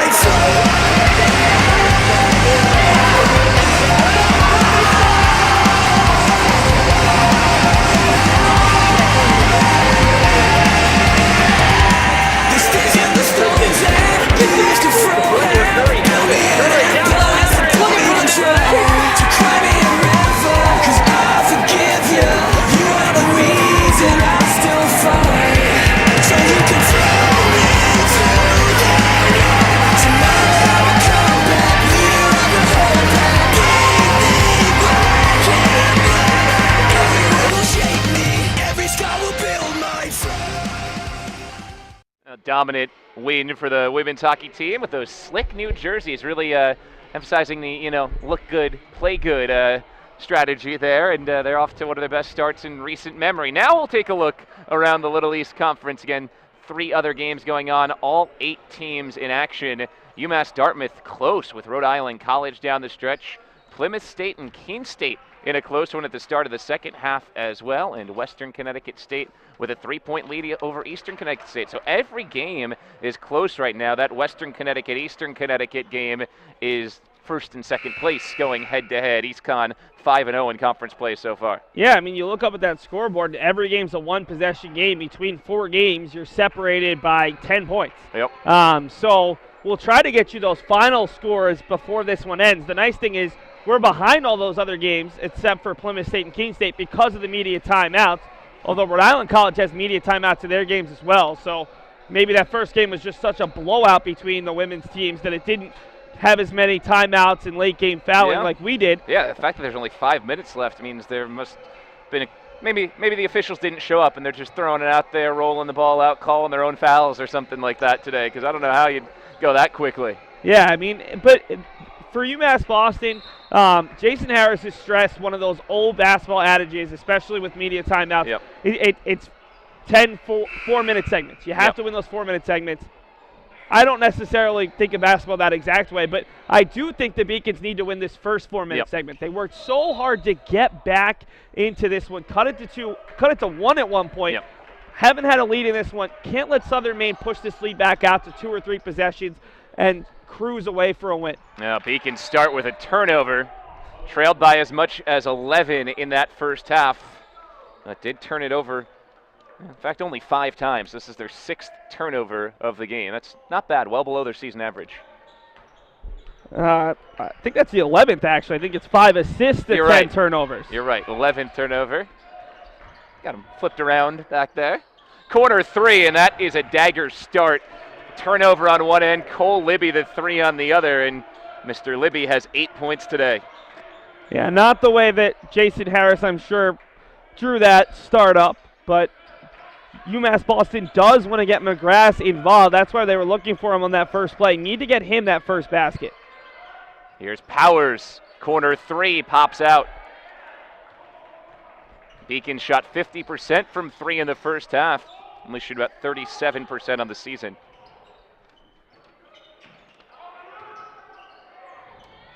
In tight. The layup falls for Ben Jackson. The 6'8" center has 7 points today. We have not seen Josh Ruffin yet for UMass Boston, who's the only guy who can match him in terms of height. Yeah, no Ruffin, no Pereira, no Omerovich, who were both available for this one. Pereira hasn't played since Thanksgiving weekend with the injury. He was the Beacon starting center. So question about those 2 players, Omerovich and Pereira, is how much can they give you? But Ruffin, it's just, is he ready to play? Nifty hook there by Kevin Lewis-John. Lewis-Jean's been working on that a lot with former Michigan player Kendrick Price, one of the Beacons, the only Beacons assistant, and that's something that he's really shown a strong ability to do. Oh, there is Jackson again. You can't coach size, and he is just taken over at 6'8". Sam Freeman getting ready to come back in and try his hand at stopping the tall, talented center.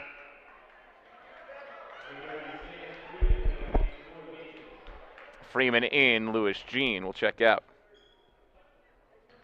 And that's Jackson's 2nd bucket already of the half, and I think Southern Maine probably went in to the locker room and said we need to get Jackson more involved. Oh, and there he is again, involved on the defensive end. It's a 5-0 start for Southern Maine here in half 2. Excuse me, 7-2 start. Led 32-30 at halftime. Martin, kick out, Libby, 4-3. Timeout, UMass Boston. A 10-2 run to start the half. Not what the Beacons were looking for out of the shoot, and Southern Maine has found its offense. Yeah, not what UMass Boston needed, and again, it's not the start of the game, but it's the start of the half. Southern Maine knows what they're doing. They focus on a couple key points. The Beacons, I don't know if it's they just can't focus on that for so long, or they just wanted to focus on their shooting. They came out, you mentioned it, 5 minutes before the start of the second half, and just this is just a bad start. Again, another slow start. It's a recurring theme, and I don't know who to put it on. I don't know if it's the coaching staff or the players or a combination, but it all starts with that first turnover, and you felt the tide turn a little bit at 3. Southern Maine's hit 2 threes. They've had a couple of good looks down low, and now UMass Boston goes from down 2 to down 10, and it just becomes a larger mountain to climb. Now, you mentioned the leadership of Michael Campbell. He got into the center of that huddle and said a couple of things to the Beacons, trying to fire them up, even though he's not dressed again today, dealing with an ankle injury. In a game like this, Beacons could really use his offense, 14.5 points per game sitting on the bench. Yeah, and he was such a vocal leader to start the season. He knew exactly what his role was going to be. Every single stoppage on the floor, he was huddling the group up, but he's a guy who can score at will. late in the shot clock, he's the guy you want to have the ball. And with McGrath struggling, the Beacons just don't have a player like that outside of Quadri Allen. And he bangs in another. Quadri Allen with 13 today to lead the Beacons. About a third of the team's points. Go high-low for Jackson, and he draws the foul. 9 points today for Ben Jackson, going to him at will here in this second half. Yeah, that's 6'8" versus 5'8", and Eric Flores Gonzalez looked like a younger brother there, just being dragged along. But because he got enough of Jackson, it's 2 free throws here, and Jackson's going to have to earn it the hard way. To be fair, Eric Flores Gonzalez looks like the younger brother to the majority of players out there on the floor as Jackson misses the free throw. Really scrappy guard. He comes out of the game now, and Iser Barnes, who had a really good first half, is back in. But he's earned playing time because he's shown more confidence, and he can shoot. He's a three-point shooter. Yep. Haven't had a lot of open looks today for UMass Boston regardless, but Gonzalez playing some good minutes, and both of those free throws were missed, so that's a great foul. Yeah, worked out. Iser Barnes works off the screen from Sam Freeman. Freeman scored just 2 in the first half. Barnes had 6. Working around for Neil Cesar. Used to playing competitive basketball in this neck of the woods. Played at BC High in high school. Freeman hits the 15-footer. That's about the extent of his range, and he knocks it down. Oh, I think you'd like to argue that one. Sam's a guy that I've known for a very long time. New Mission High School product, and he's been working a lot on the threes. I don't know if that's where Jason Harris wants him shooting the ball. Only taken 1 this year. Works it inside for Jackson. And there's a travel. I'll correct it. Maybe that's the extent of where he's green-lighted to shoot the basketball from for Coach Harris. Yeah, and it's interesting watching the Beacons practices. Normally Harris, who was a big man in college, is working with the guards. Price is working with the bigs, and they work on the same thing over and over again. They're working on those hook shots. They're working on their elbow line jumpers. They're not trying to do too much, but they're trying to get a couple of things really, really good. Freeman right back at it again. And there's that hook shot. Work paying off. 6 points for Freeman, and just like that, after falling down by 10, Beacons scores 6 in a row, and they're back within 4. And if the Beacons get one more, they're at least even in this 4-minute segment. Clanked out on a 3. That was a good look for Nocentavong. 10 points today for Jose Nocentavong to lead the way for Southern Maine. Leal takes it to the rim. Zach Leal has 7. Those are his first 2 of half 2. Ends the 6-0 Beacons run. Yeah, that's a strong move by Leal. Allen can't really get help defense because of the size of the bigs. Big 3 on the answer. It goes for Iser Barnes. 9 points today for Barnes, who you said in general sometimes needs to be reeled in. Today they're letting him go, and he's having a big game. Yeah, and all 9 of his points have come on threes, which is not necessarily his specialty. Yeah, he entered today shooting 19% from downtown. Cole Libby for another 3 halfway down and out. Rebound to Freeman, who's had good minutes in this second half. He didn't start the half, came in for Kevin Lewis-Jean. He scored 4 points and grabbed a couple of rebounds in the half. Allen sets up Powers for the tie. No.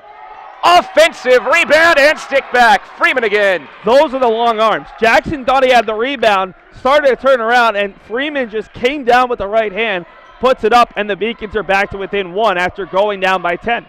Yep. They were down 2 at halftime, so they have won this segment like you were talking about. It was 32-20 at the half. Libby clanks the 3, and the rebound's out of bounds off of UMass Boston. So it'll stick with Southern Maine when we return. 14:09 to go in the first 5 minutes, 51 seconds of the second half.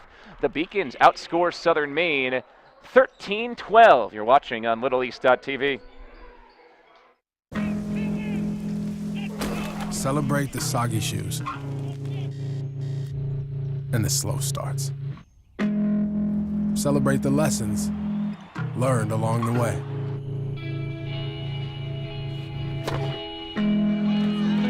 These are the wins. Not the shiny, nail-biting kind.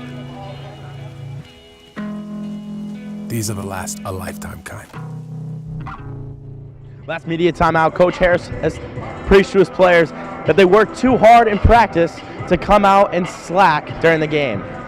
They need more offense, and they got to get back on defense. since then, they've been doing that. Back to the booth.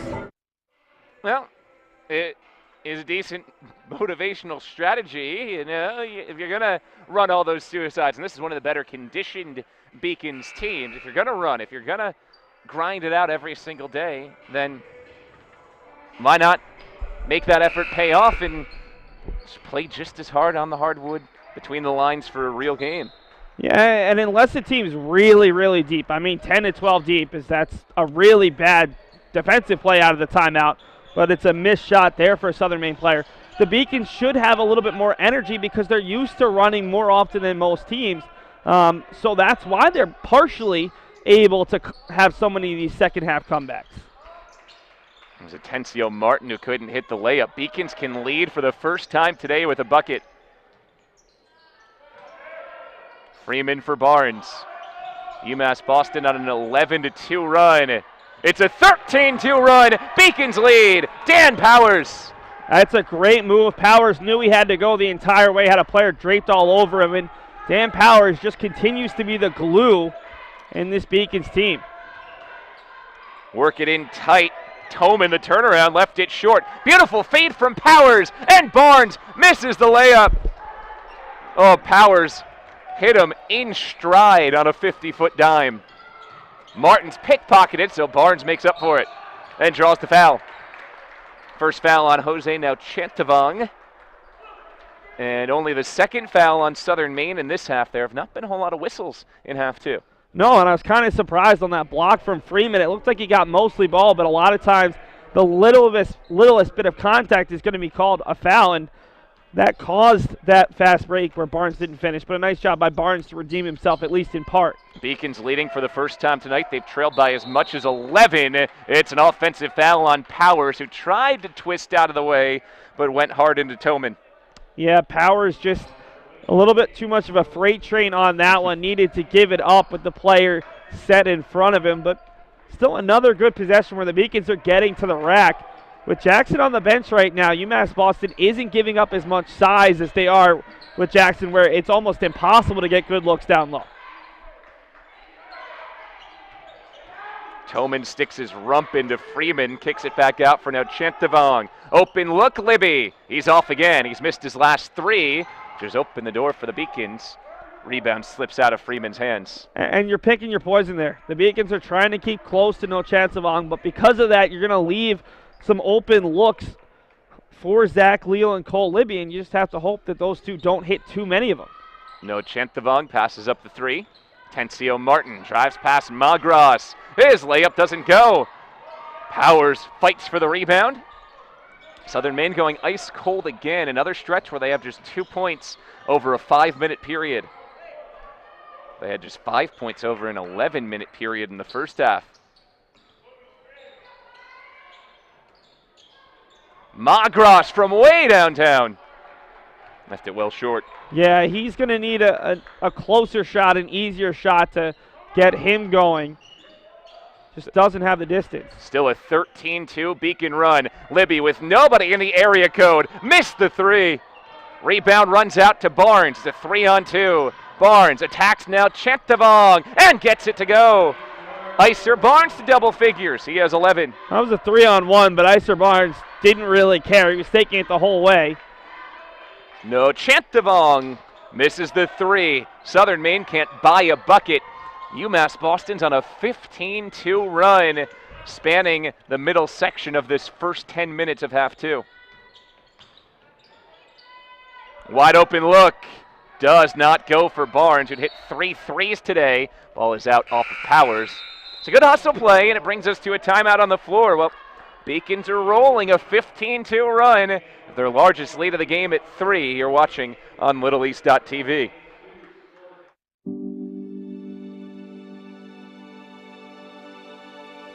What separates UMass Boston from other schools is the fact that a large percentage of students commute. For me, it takes 2 hours each day to go to and from school, but every second has been worth it because the students that come here are serious about learning, they value their education, and understand where it'll take them in the future. This is what UMass Boston means to me.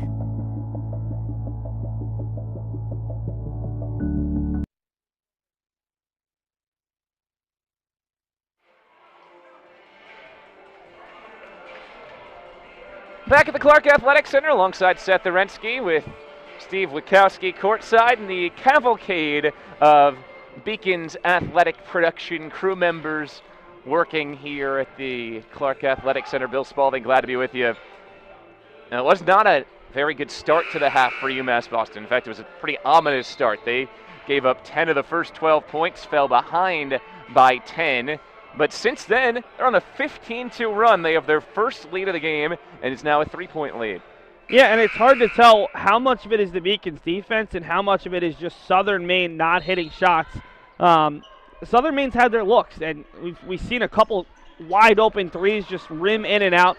Southern Maine's going to start to hit shots at some point. The Beacons have to do a better job closing out, but they have to continue to up this lead. Otherwise, it's going to be the Huskies we're going to talk about making a run. No, Chantavong draws the foul on Salim Omerovich, who's in for the first time today. Omerovich playing in his first game in a couple of months, coming back from an injury. Yeah, they gave Barnes that one. Omerovich was straight up. He was stunned by it, but Barnes may have gotten a little bit of the wrist. There were 3 Beacons in there, a lot of hands trying to get the swat. Here's Jose Nochantavong. Has not scored yet in the second half after 10 first-half points, and just like that, knocks down the free throw. 6'2" senior guard from Westbrook, Maine. Came to Southern Maine through Southern Maine Community College, one of 2 players on the team who went that route. Atencio Martin also played at Southern Maine Community College. Nochantavong knocks them both down. It's a 1-point lead for UMass Boston. Neil Cesar, Euro steps, and he's fouled. Nochantavong thought he got the ball. I thought he got the ball. I was a little bit surprised when I saw the referee indicate the foul rather than the tie-up. That's already the third on Nochantavong. I think he's the only player in real foul trouble. Lewis Jean picked up 2 early, but hasn't been called for one since. Yeah, Nochantavong with 3. Zach Leal has 2 for Southern Maine. Cesar misses the free throw. Magras and Luis Jean each have 2 fouls, for UMass Boston. So yeah, there haven't been many fouls at all in this half, just 5 fouls combined over the first 9:15. Well, it's an empty trip for UMass Boston after Cesar misses them both. In a close game, free throws can come back to bite you. Yeah, sometimes the ball doesn't lie. I don't know if that was a 50-50 call. Maybe the ball thought that it was a tie-up. Tillman draws the foul. That's 2 fouls in a row on Omerovich, trying to get back to game shape in his first game back from injury.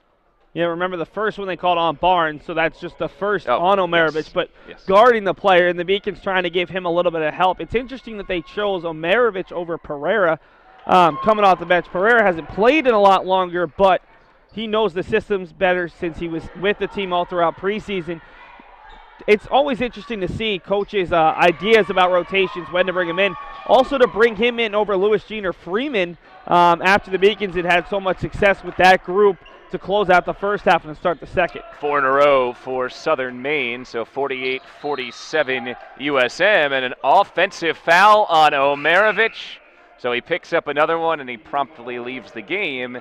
Sam Freeman enters.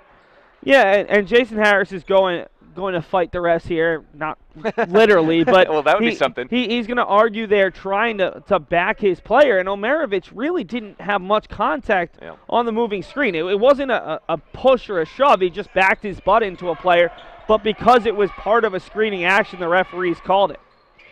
Libby on the penetration, and he stepped on the end line. It's good defense from Quadriallen to force him in that direction. Couldn't turn the corner. And that's what the Beacons do best. They play gang defense, they gang rebound, and sometimes they gang score as it takes 2-3 looks on the offensive end. Freeman to the rim, too strong. Omar Haji Hersey rips down the rebound. Look at the feed from Nochantavong. Sets up 2 free throws for Zach Leal. That was a 65-foot beauty from Jose Nochantavong. It's already the 16th foul on the Beacons. They picked up 3 or 4 in the past 2 to 3 minutes. Yep, ever since Omerovich entered the game, it's 1.5 minutes of game time to pick up 4 fouls. And Freeman gives up the foul. Freeman was running back as fast as he could. That's on Iser Barnes to recognize the player behind him. If you're back with that player looking like you might play the pass, he doesn't throw a perfect 60-foot pass because there's no lane. Southern Maine's not wasting its free throw chances either. 6 for last 6 from the stripe for Southern Maine. Leal hits 2. He's up to 9 points. It's a 3-point lead for USM on a 7-0 run. Freeman, no, didn't get the call as he went hard into Toman. Barnes keeps it alive. Cesar for the tie. He airballed it. Freeman, a third try. He's fouled. Throw it on Toman. Looked like Cesar in the corner might have short-armed that 3 a bit. And that's what you talk about, playing gang offense. The Beacons not doing it pretty. Freeman forced the first shot. Cesar wasn't quite in rhythm on the second shot, but just keep going after the offensive glass and hopefully something good will happen. Freeman gets the roll. Free throw goes down. Went to New Mission High School, as you mentioned, in Hyde Park. One of a number of players on this team from the greater Boston area, along with Michael Campbell, Icer Barnes, Dan Powers from out in Westwood, Maurice Magros from up in Medford. Not quite as local as Southern Maine in terms of bunching all of their talent from one state, but pretty close. Toman inside, scores again, muscling through Freeman. Well, and one of the things about Southern Maine is there's fewer collegiate programs in Maine, but also Maine's a basketball state, which always seems strange to me, but they really love their basketball up there, and they have good basketball. Icer Barnes nails the three-pointer. And a bench warning on Jason Harris. Now we're tied at 52. Well, Maine in general, it's a good winter sports state, not just basketball, hockey too, and I guess the reasons why is it just gets so darn cold up there that you might as well go inside and play. Yeah, you're certainly not playing any baseball or soccer during the winter months. Ball batted out of bounds. I've heard Caribou's lovely this time of year. Yeah, at the same point, though, Southern Maine has one of the best baseball teams in the country every year, and they start their season in March just like everybody else. So, a lot of Southern road trips early. Leal short on the 3. The follow for No Chantavong.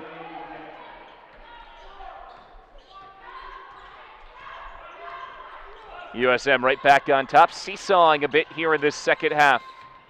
Powers picks up his second offensive foul. Lowered the boom on Haji Hersey. Yeah, he lowered the shoulder pretty hard. The elbow came out as well. And Haji Hersey might have been slipping a little bit. I don't think it was quite as strong as it looked, but it was definitely an offensive foul.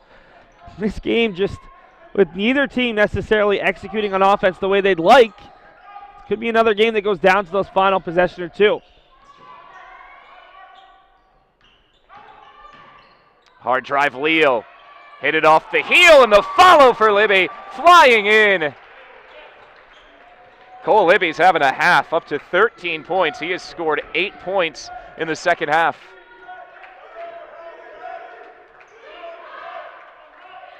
Four-point lead for Southern Maine. They've been up by as much as 11 today. UMass Boston's largest lead was 47-44. Powers had his pocket picked by Haji Hersey, who hasn't scored yet today but has made an impact on the defensive end. Southern Maine had 3 players in the front court with just one Beacons defender back, and it was lucky for the Beacons they didn't attack. Leal couldn't finish. He's fouled and then hammered after the play by Powers, who I think was a bit frustrated from the previous turnover. Powers picks up the foul, and it brings us to a timeout on the floor. We have 7:25 to go in this game. It's still close. Gone back and forth a bit in half two. Southern Maine 56, UMass Boston 52. Division III allows you to give yourself to other things. Having that free time allows me to pursue the things that I want to pursue. Division III athletics affords students the opportunity to, engage in the other interests in their campus and in their lives outside of that sport. It allows you to just be able to do everything you want to do. I wouldn't change it for the world.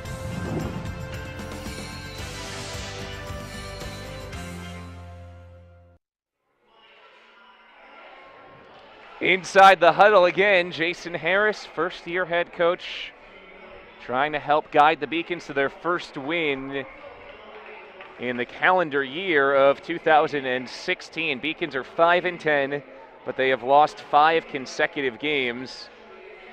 Last win came on December 12th, it was against Keene State, a big win at the time for the Beacons. Then they went into the break. They've come back with a loss to Tufts, a double overtime loss to Bridgewater State, a 6-point loss to Rhode Island College, 11-point loss to Plymouth State, 18-point loss to Eastern Connecticut State. You look up and down the season schedule, Beacons haven't had a ton of close games. A 2-point win against Emerson, a 4-point win against Vermont Tech, but that was a game where the Beacons were leading by double figures most of the way and saw it get away from them a bit at the end. So a chance here to test their mettle in what could come down to the final couple of possessions. Yeah, I mean, Bill, I think they've played more close games than you'd think. The MIT game, the Fitchburg State, especially here at home, they played a lot of close games, and they finished a decent amount of them. It's just that some of these teams just prove down the line that they're deeper, longer, and better from the free throw line. Down by 6, and this is another one of those very important 4-minute marks. Have to cut into the deficit. Can't be down by 6 heading into the Final Four. And really, you'd love to get Maurice McGrath a good look, an easy basket to get him into the game. Take for Powers, shot altered by Haji Hersey. Freeman volleyballs it to himself and misses the putback. Powers tied up. It's a jump ball possession arrow to USM. You mentioned the free throw shooting. At this point, you could boil the game down just to that. Southern Maine's made 8 consecutive free throws, and they lead by 6. And you look at the foul discrepancy here in the second half. Southern Maine has only committed 3 fouls. The Beacons 8. So UMass Boston needs 4 more to get into the single bonus. 2 more Beacons fouls, and they'll be shooting the double bonus the rest of the way.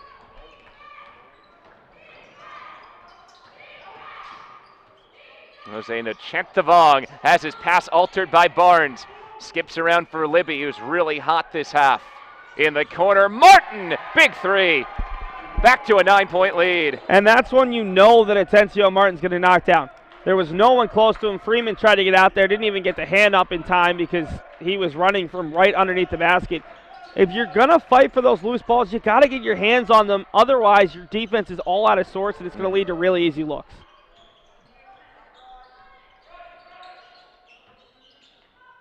It's a 7-0 Southern Maine run. Beacon's desperate need of a bucket here.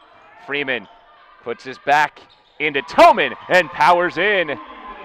Much needed. The Beacons, when they needed a bucket, go to Freeman, and he scores. Yeah, and Jackson's been sitting for a while for Southern Maine. I thought that the Beacons have actually played better against a Southern Maine bigger lineup. As you see here, another great pass by Nochansabong. Easy layup for Toman. Southern Maine, when they're small, are still bigger than the Beacons, but they're also just as athletic, and that's where they've been dangerous today. Yeah, again, Southern Maine's smallest player who's played today is 6'2". Beacons are playing some 6'2" guys like Powers at forward positions.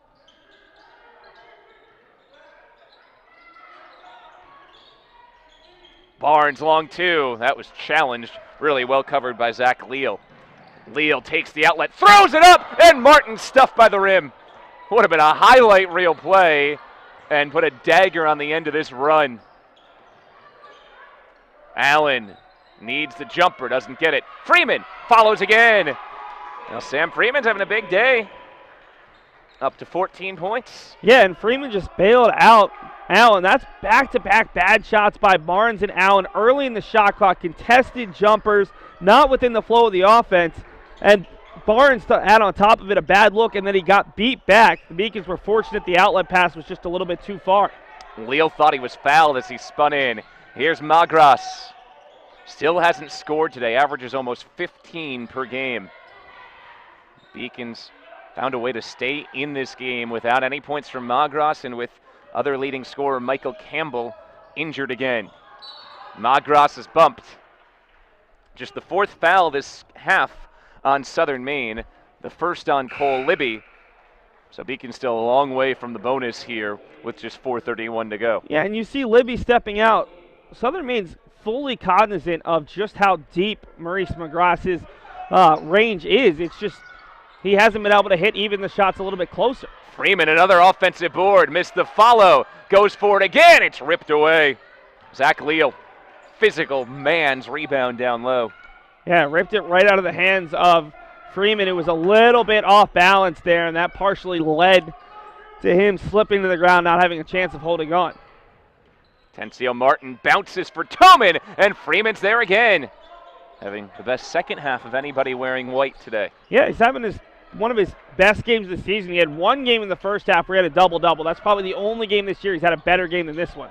Allen went up and down. I think expected the whistle. It never came. Yeah, I think a Southern Maine player may have batted it down and held on. That's why it avoided the up and down. Just the way he reacted, he seemed surprised. He's got those three-tone sneakers, but they don't help him there. A turnover. Martin the other way. The more traditional finish from Martin, making sure this one went home. And that's a huge basket. Down by 9, UMass Boston's going to need points, and they're going to need stops even more, as Southern Maine's gotten a lot of good looks in transition. Nice speed from Cesar. Powers doesn't get it to go. Freeman's fouled. That brings us to our final timeout on the floor. 3:14 to go. UMass Boston in a hole, 65-56. University of Southern Maine leads here on the Beacons Broadcast Network. Paris changed my life, and I got there through UMass. Those very specific seminal moments in Paris. The subway. A man in a tuxedo walked in, and a woman in a long gown. And it was stunning. It all hit me. It was like a lightning bolt. There was this world of beauty and style that I wanted to be a part of. That was the beginning of the journey. And that all came through the University of Massachusetts. And that was really a key moment for me. That's one of those moments you never forget. Coach Harris talked about pushing the offense, but also getting back on defense. Right now, it looks like they can only do one of those two things. Back to the booth. Thank you, Steve. We'll check in with Steve again here at the end of the game with Coach Harris. Alongside Seth Orensky, I'm Bill Spalding. It's a 9-point lead for Southern Maine. Beacons at 1 point led 47-44. Since then, Southern Maine has outscored UMass Boston 21-9.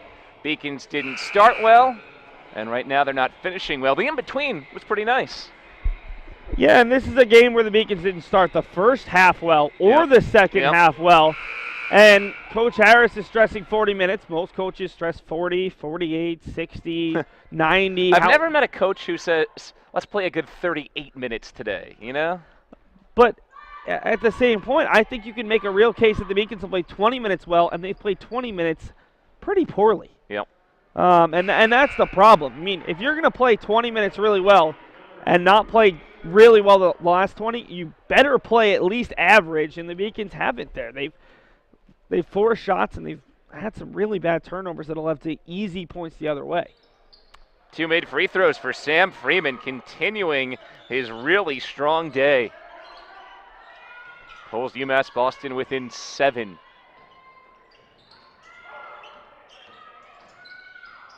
Now, if you're Southern Maine here, you want to run as much clock as you can, utilize the 30-second timer, and try to get a good shot in the final 10 seconds or so. No, Chantavong traveled.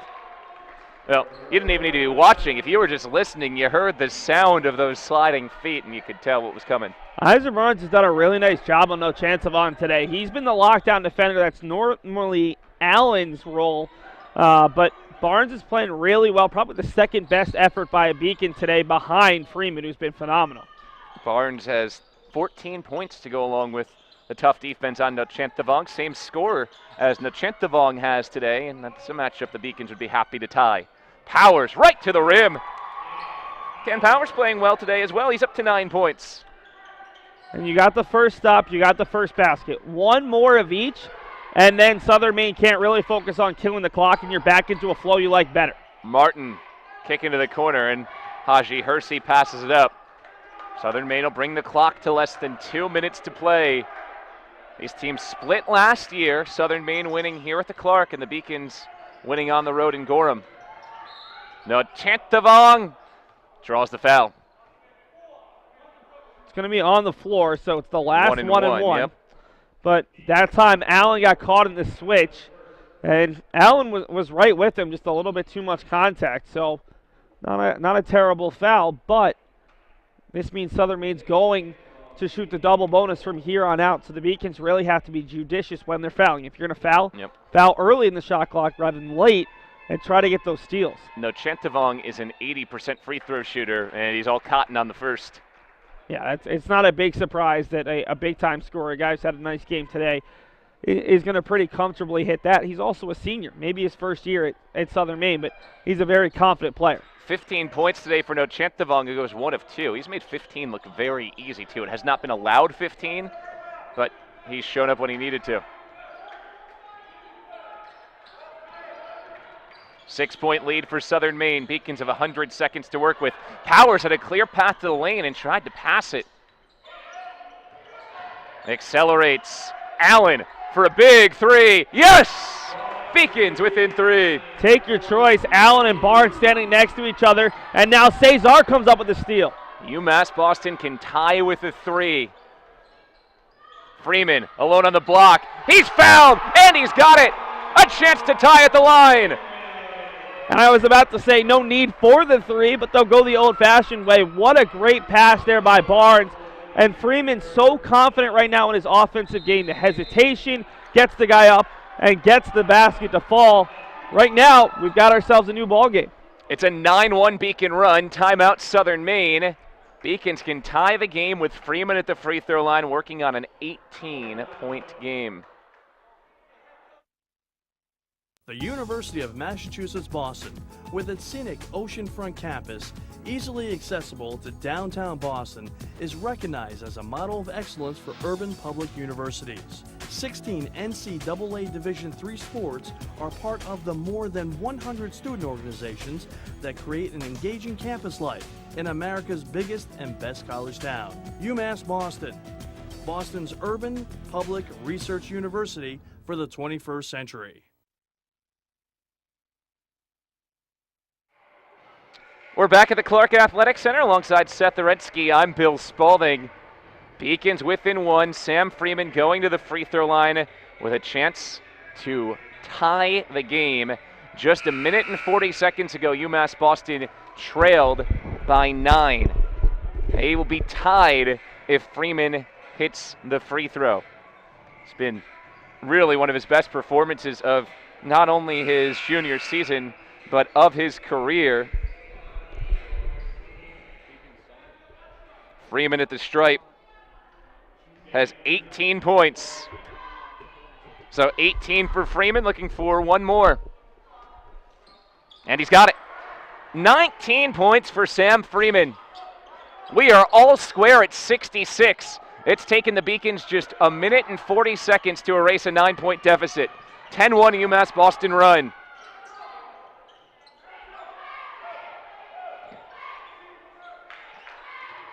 Minute to go. This is Leal. Southern Maine lost a close one last time out, 91-90. Missed a buzzer beater at the end. They get the tip in from Libby. The smallest player on the floor for Southern Maine goes high above the rim. 2-point lead for the Huskies. Beacons answer with Allen in the paint. He ties the game. Neither team can score for what seems like 2 to 3 minute stretches at a time, and now back and forth they go. What an exciting final minute, and neither coach using their timeouts right now. If the Beacons get a stop here, they'll have a chance to win it. Nocentavong falls away! Oh, what a shot!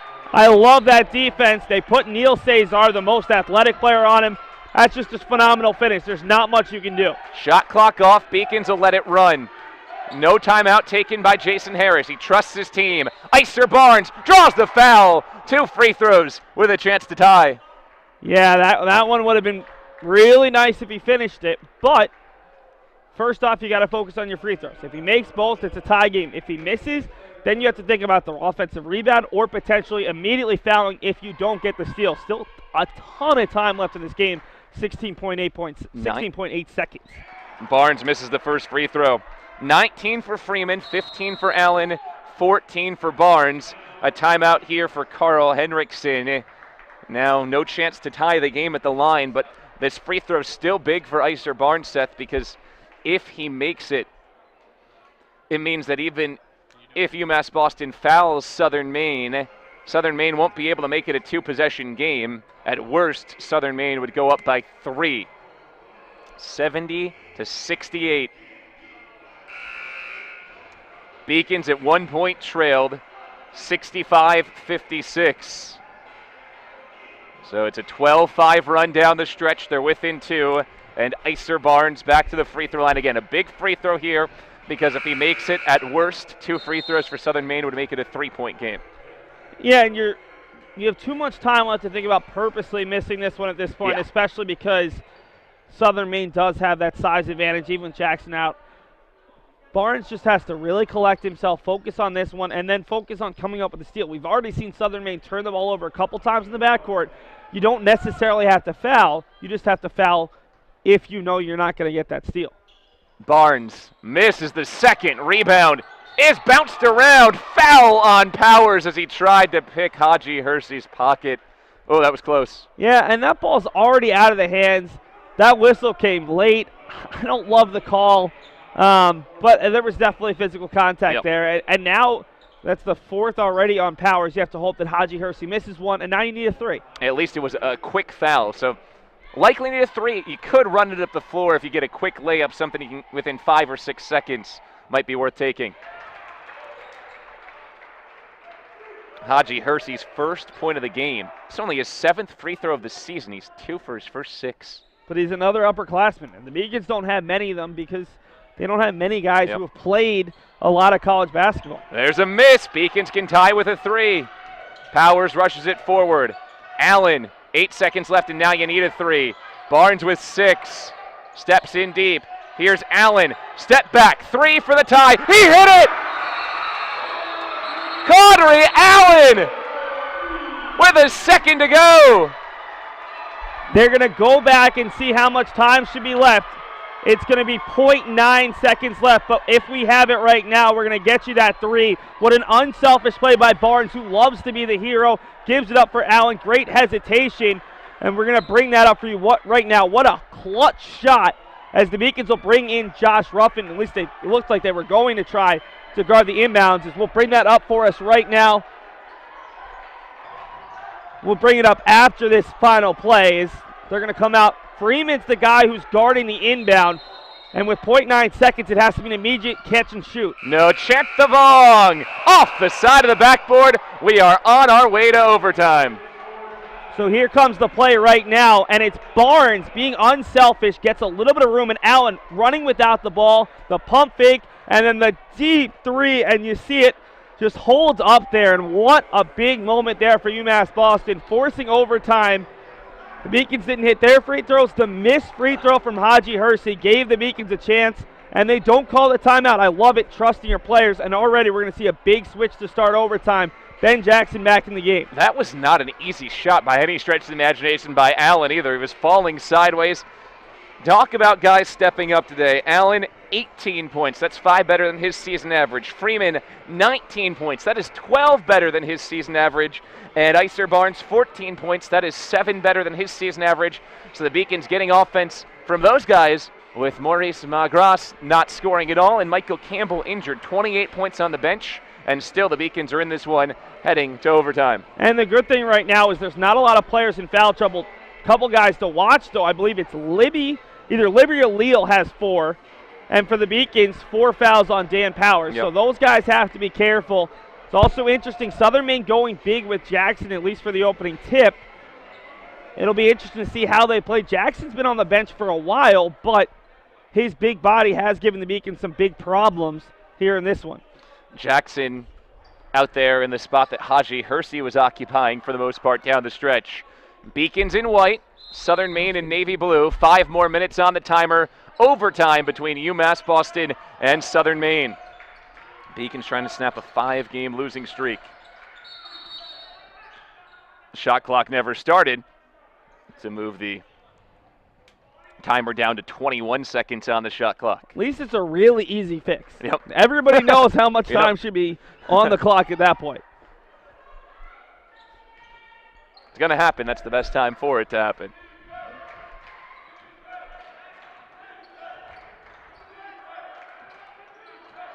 Barnes driving in. This is the group that finished the game for the Beacons. And shots blocked by Chanthavong. Now that ending, the Allen 3, takes away the overall effort over 3 minutes. Beacons were down 65-56 with 3 minutes left. And they close regulation with a 15-6 flurry. Allen at the buzzer. That didn't hit rim. Shot clock violation. Yeah, that was more of a heat check, and Allen just couldn't quite find it. But for UMass Boston, they just have to refocus here on the defensive end. Leal had his shot altered by Barnes. Nochantavong passes up the three and draws a foul. Touch foul on Kadri Allen. It's his third. And that means double bonus free throws because, of course, the fouls do not reset in overtime. Yeah, so looking at the fouls, 3 on a number of Southern Maine players. Libby, Leal, Nochantavong, and Haji Hersey for the Beacons. The one player with more than 2 fouls is Powers, and that could hurt with those 4. Nochantavong makes the first free throw. 18 points today for Jose Nochantavong. 6 of 13 from the field, now 5 of 6 from the line, 19 points.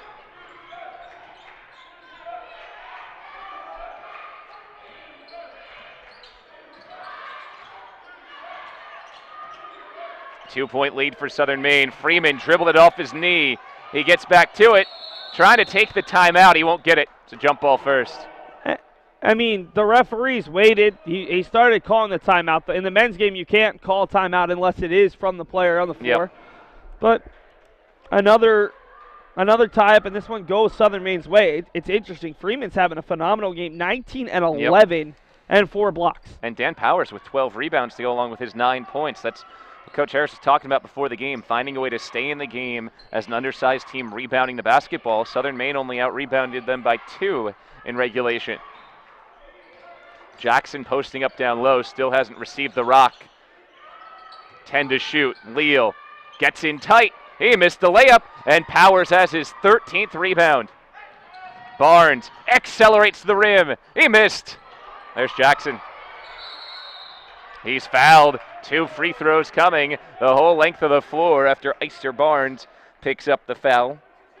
It's Ister Barnes' second foul, and again, double bonus free throws coming for Southern Maine.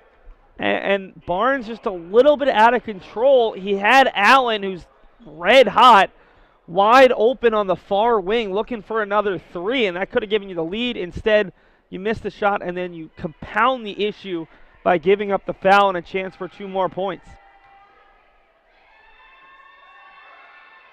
First free throw, no good. Jackson, a 63% free throw shooter on the season. Overall, you look at the free throws, Southern Maine 14 for 21 coming into this overtime session. UMass Boston just 7 for 12. But again, it was the missed free throw by Haji Hersey that opened up the door for that game-tying three-pointer by Allen. Jackson's now 0 for 5 from the free throw line. It might not be a bad thing to give up some fouls on him. 2-point lead for the Huskies. Freeman leaves it short. He was challenged by Jackson. Martin the rebound. Off to the races. Leal Euro steps and finishes. Yeah, both Allen and Barnes going for the swipe instead of the charge there, and it led to a slightly easier shot. And the Beacons, where they've been all game long, trailing, playing from trying to come from behind. Freeman with the Beacons down 4. Doesn't get the hook. That's offensive goaltending. And Libby, who's looking around wondering why that was called, didn't even realize he tipped it into the basket anyway. If they hadn't called goaltending, he would have scored on his own team. Well, those points go to Freeman, who's up to 21. Yeah, I don't think Sam Freeman's going to complain. That ball was coming out of the cylinder, was likely not going to fall, so it bounced the Beacons' way. 2-point Southern Maine lead, 2:45 to go in the overtime session. Now Chantavong, another no-look pass. He does not look at very many of his passes. Here he drives. It's an offensive foul. Guess who? Sam Freeman. Yeah, a nice play there by Freeman. You talk about not looking at many of his passes. He's just so smooth. No chance of on. He is. Tried to do too much there, though. And Freeman and Kevin Lewis-Jean are all about giving up the body. They know they can't necessarily get the block on some of those.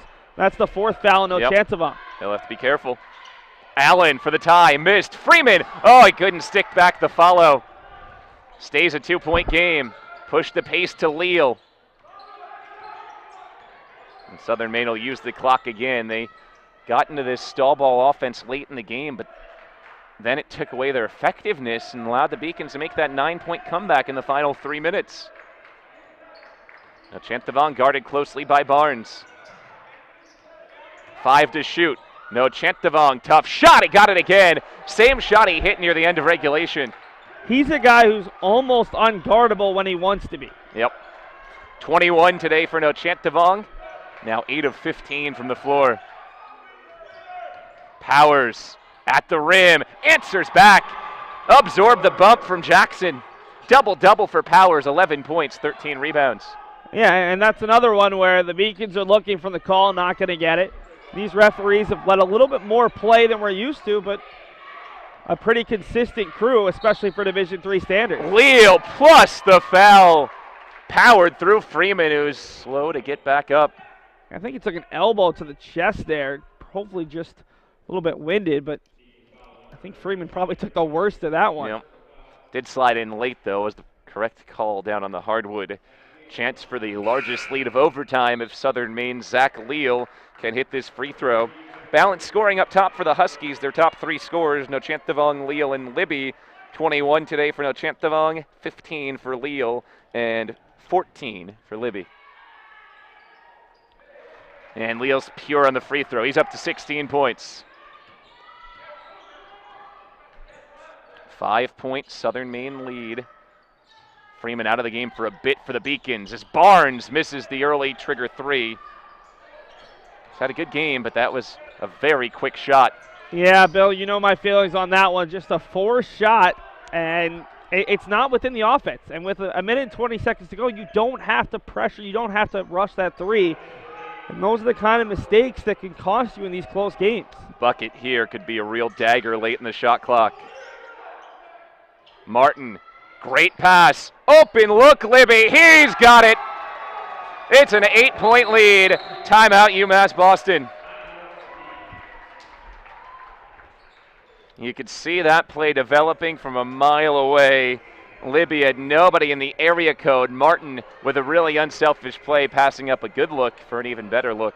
Yeah, and that's just a great play by Martin. Southern Maine so unselfish. They've knocked down their threes. They've knocked down their free throws. And now with 45.6 seconds to go, it's not an impossible uphill battle, but going to have to get a little bit of luck along the way, some missed free throws, some steals, as Southern Maine can really just kill off this clock if they want to. Beacons did come back from 9 down in 3 minutes at the end of regulation. This would be even more spectacular if they can find a way to pull it off.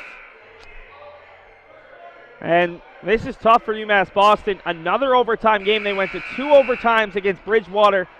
In the first overtime, in regulation, a Bridgewater player hit a deep 3 to force overtime. Bridgewater had just 2 wins at that point. Yep. Then the Beacons hit a 3 to force the second overtime. It was Maurice McGrath with the hand in his face, and Bridgewater ran away in the second half. This team has not played a lot of overtime games, though, and especially not a lot of overtime games together.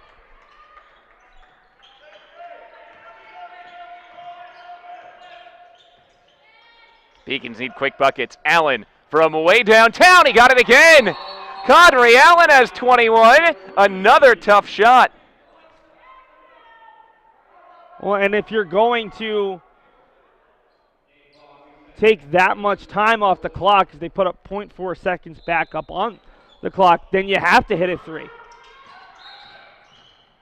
Here's a touch foul on the Beacons, and Kadri Allen needed the quick foul. 32 seconds left on the timer. Allen picks up his 3rd. And now if you're Southern Maine, if you take care of the ball, you hit your free throws, you go home winners. Yeah, I mean, you have to deny No Chantavong. He's the guy that you're most worried about, although Leal and Libby are also pretty good free throw shooters as well. But No Chantavong is just the guy who you feel pretty confident if your Southern Maine is going to ice this game away when he gets his chances. He has 22. 5 points here in the overtime session. And now he has another. 23 points for Jose No Chantavong. It's a 3-possession game with 31 seconds to go. Beacons need another quick bucket. Allen thought about the 3. Powers takes it. No good. Rebound down to Martin, and that should about do it as Kevin Lewis-Jean comes in for the foul. Atencio Martin will shoot 2 free throws to really try to nail this one down. Game effort by the Beacons. They could have packed it in down 9 with 3 minutes left, but maybe running out of steam here in the overtime session. And at this point in the season, this isn't a moral victory. I think first half of the year it definitely would be, but you're playing a team that you were picked to finish ahead of, the only team. You're playing at home, and now you go on the road, losers of 6 straight. Westcon, Dartmouth, Keene, none of those are going to be easy games. In fact, Westcon and Keene have already beaten you, and Dartmouth has the top scorer in the conference, almost the country. From a mile away, bounces up off the backboard. And back to Southern Maine. We'll see if the Beacons foul here. 9-point game, 14 seconds to go. Game effort, but Beacons will fall, and now they have a tough trip down to Westcon and Danbury through probably a little bit of snow on Saturday. Southern Maine will dribble it out. Maybe had to go 5 minutes longer than they would have hoped, but they seal the deal in overtime, scoring 16 points over the 5 minutes and beating the Beacons 87-78. And a much higher scoring game than I think we anticipated at 32-30 at the half.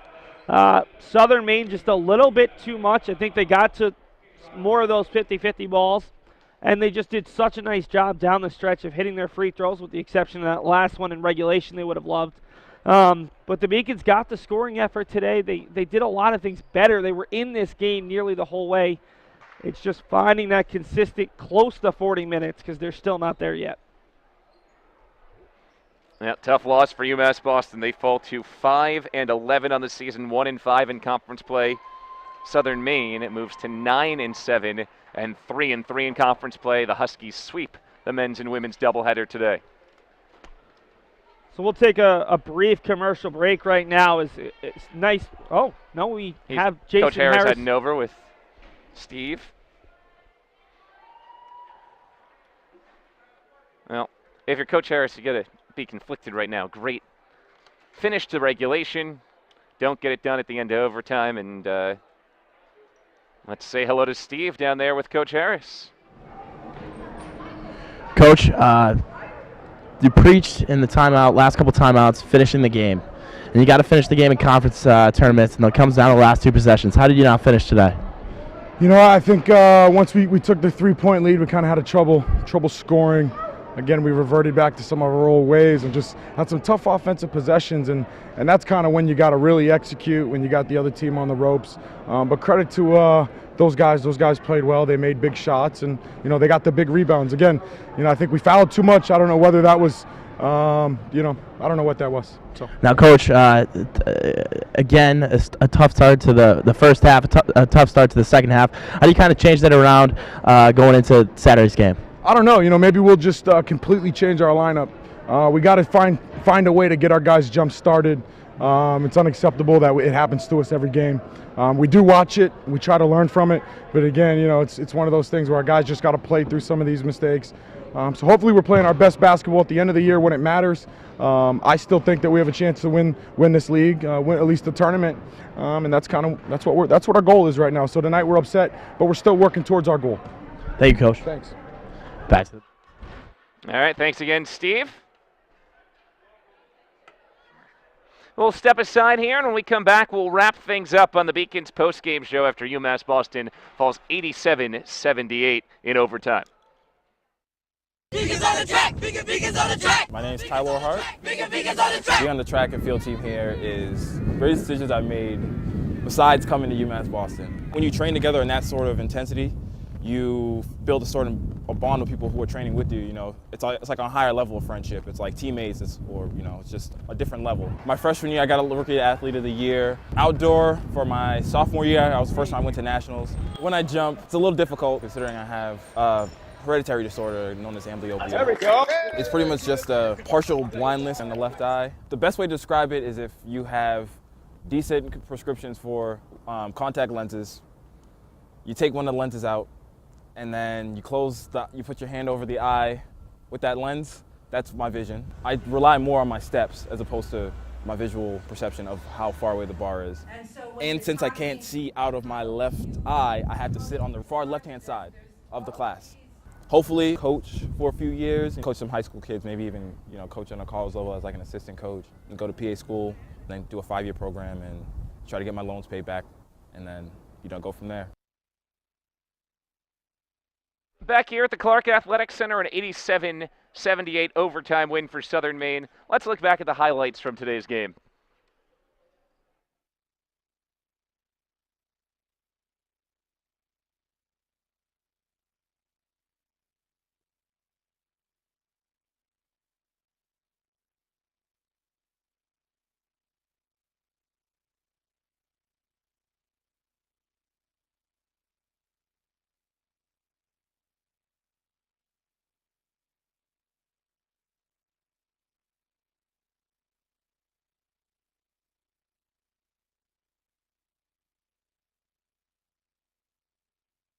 Couple of things really, really good. Came in for Barnes.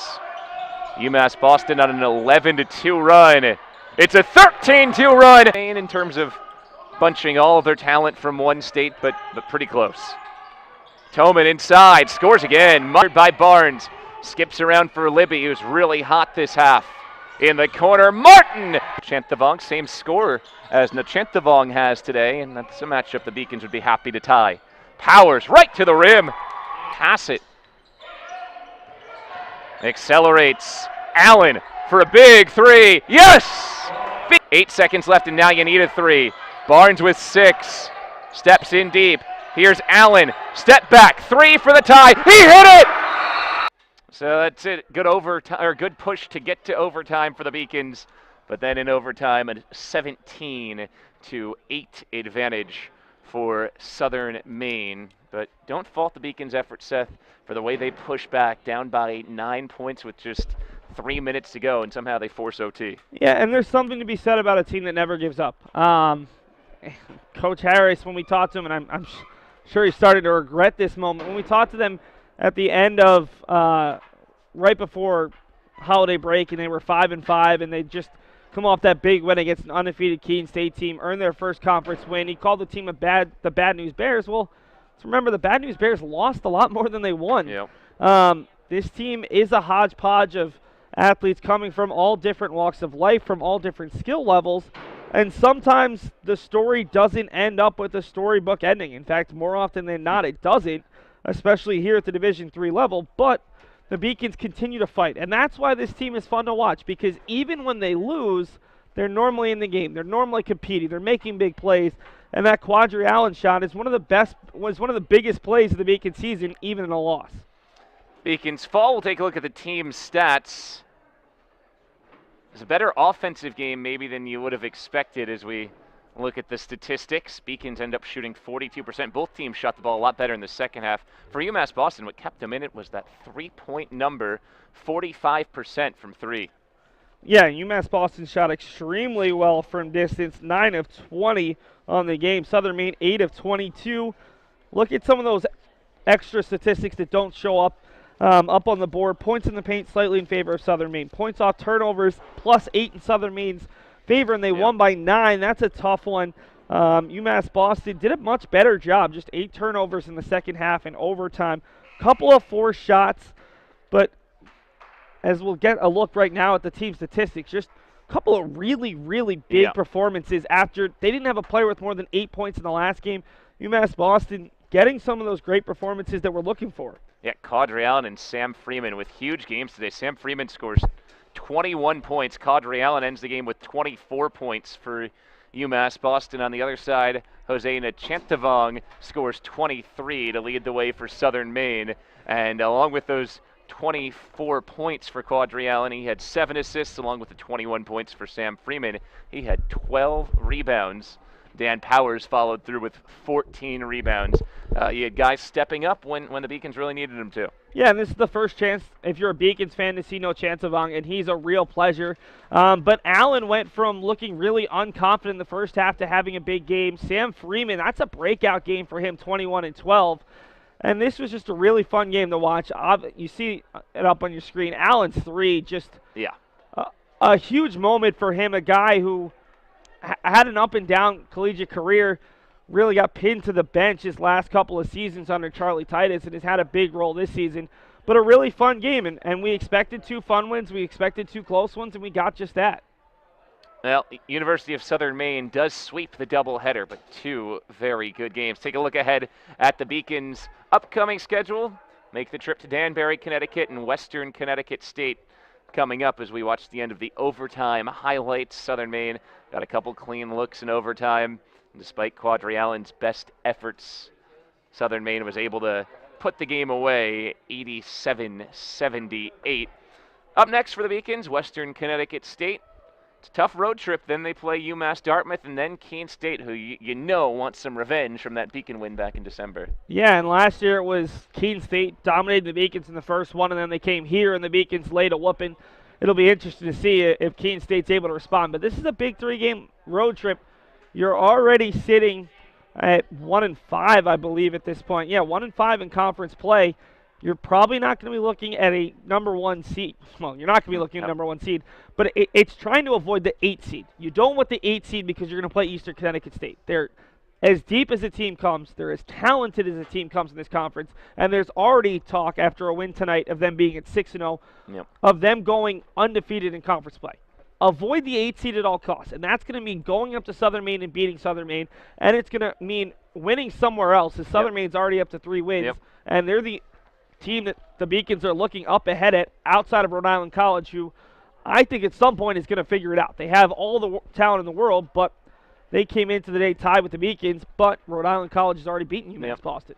Well, mentioned earlier today the cavalcade of staff members up top here at the Beacons Broadcast Network, and here they are, production team led by my broadcast partner Seth Arensky, the directors today, Anthony Searles and Alex Curasato. Rachel Maslock was on the instant replay. Sideline reporter Steve Witkowski and our great camera operator Steve Consiglio, Emma Glover, Sal Francino, and Chris Fowler. For the entire crew and my partner Seth Arensky, this is Bill Spalding saying so long. Have a great night. So glad to have you along tonight here at the Clark Athletic Center.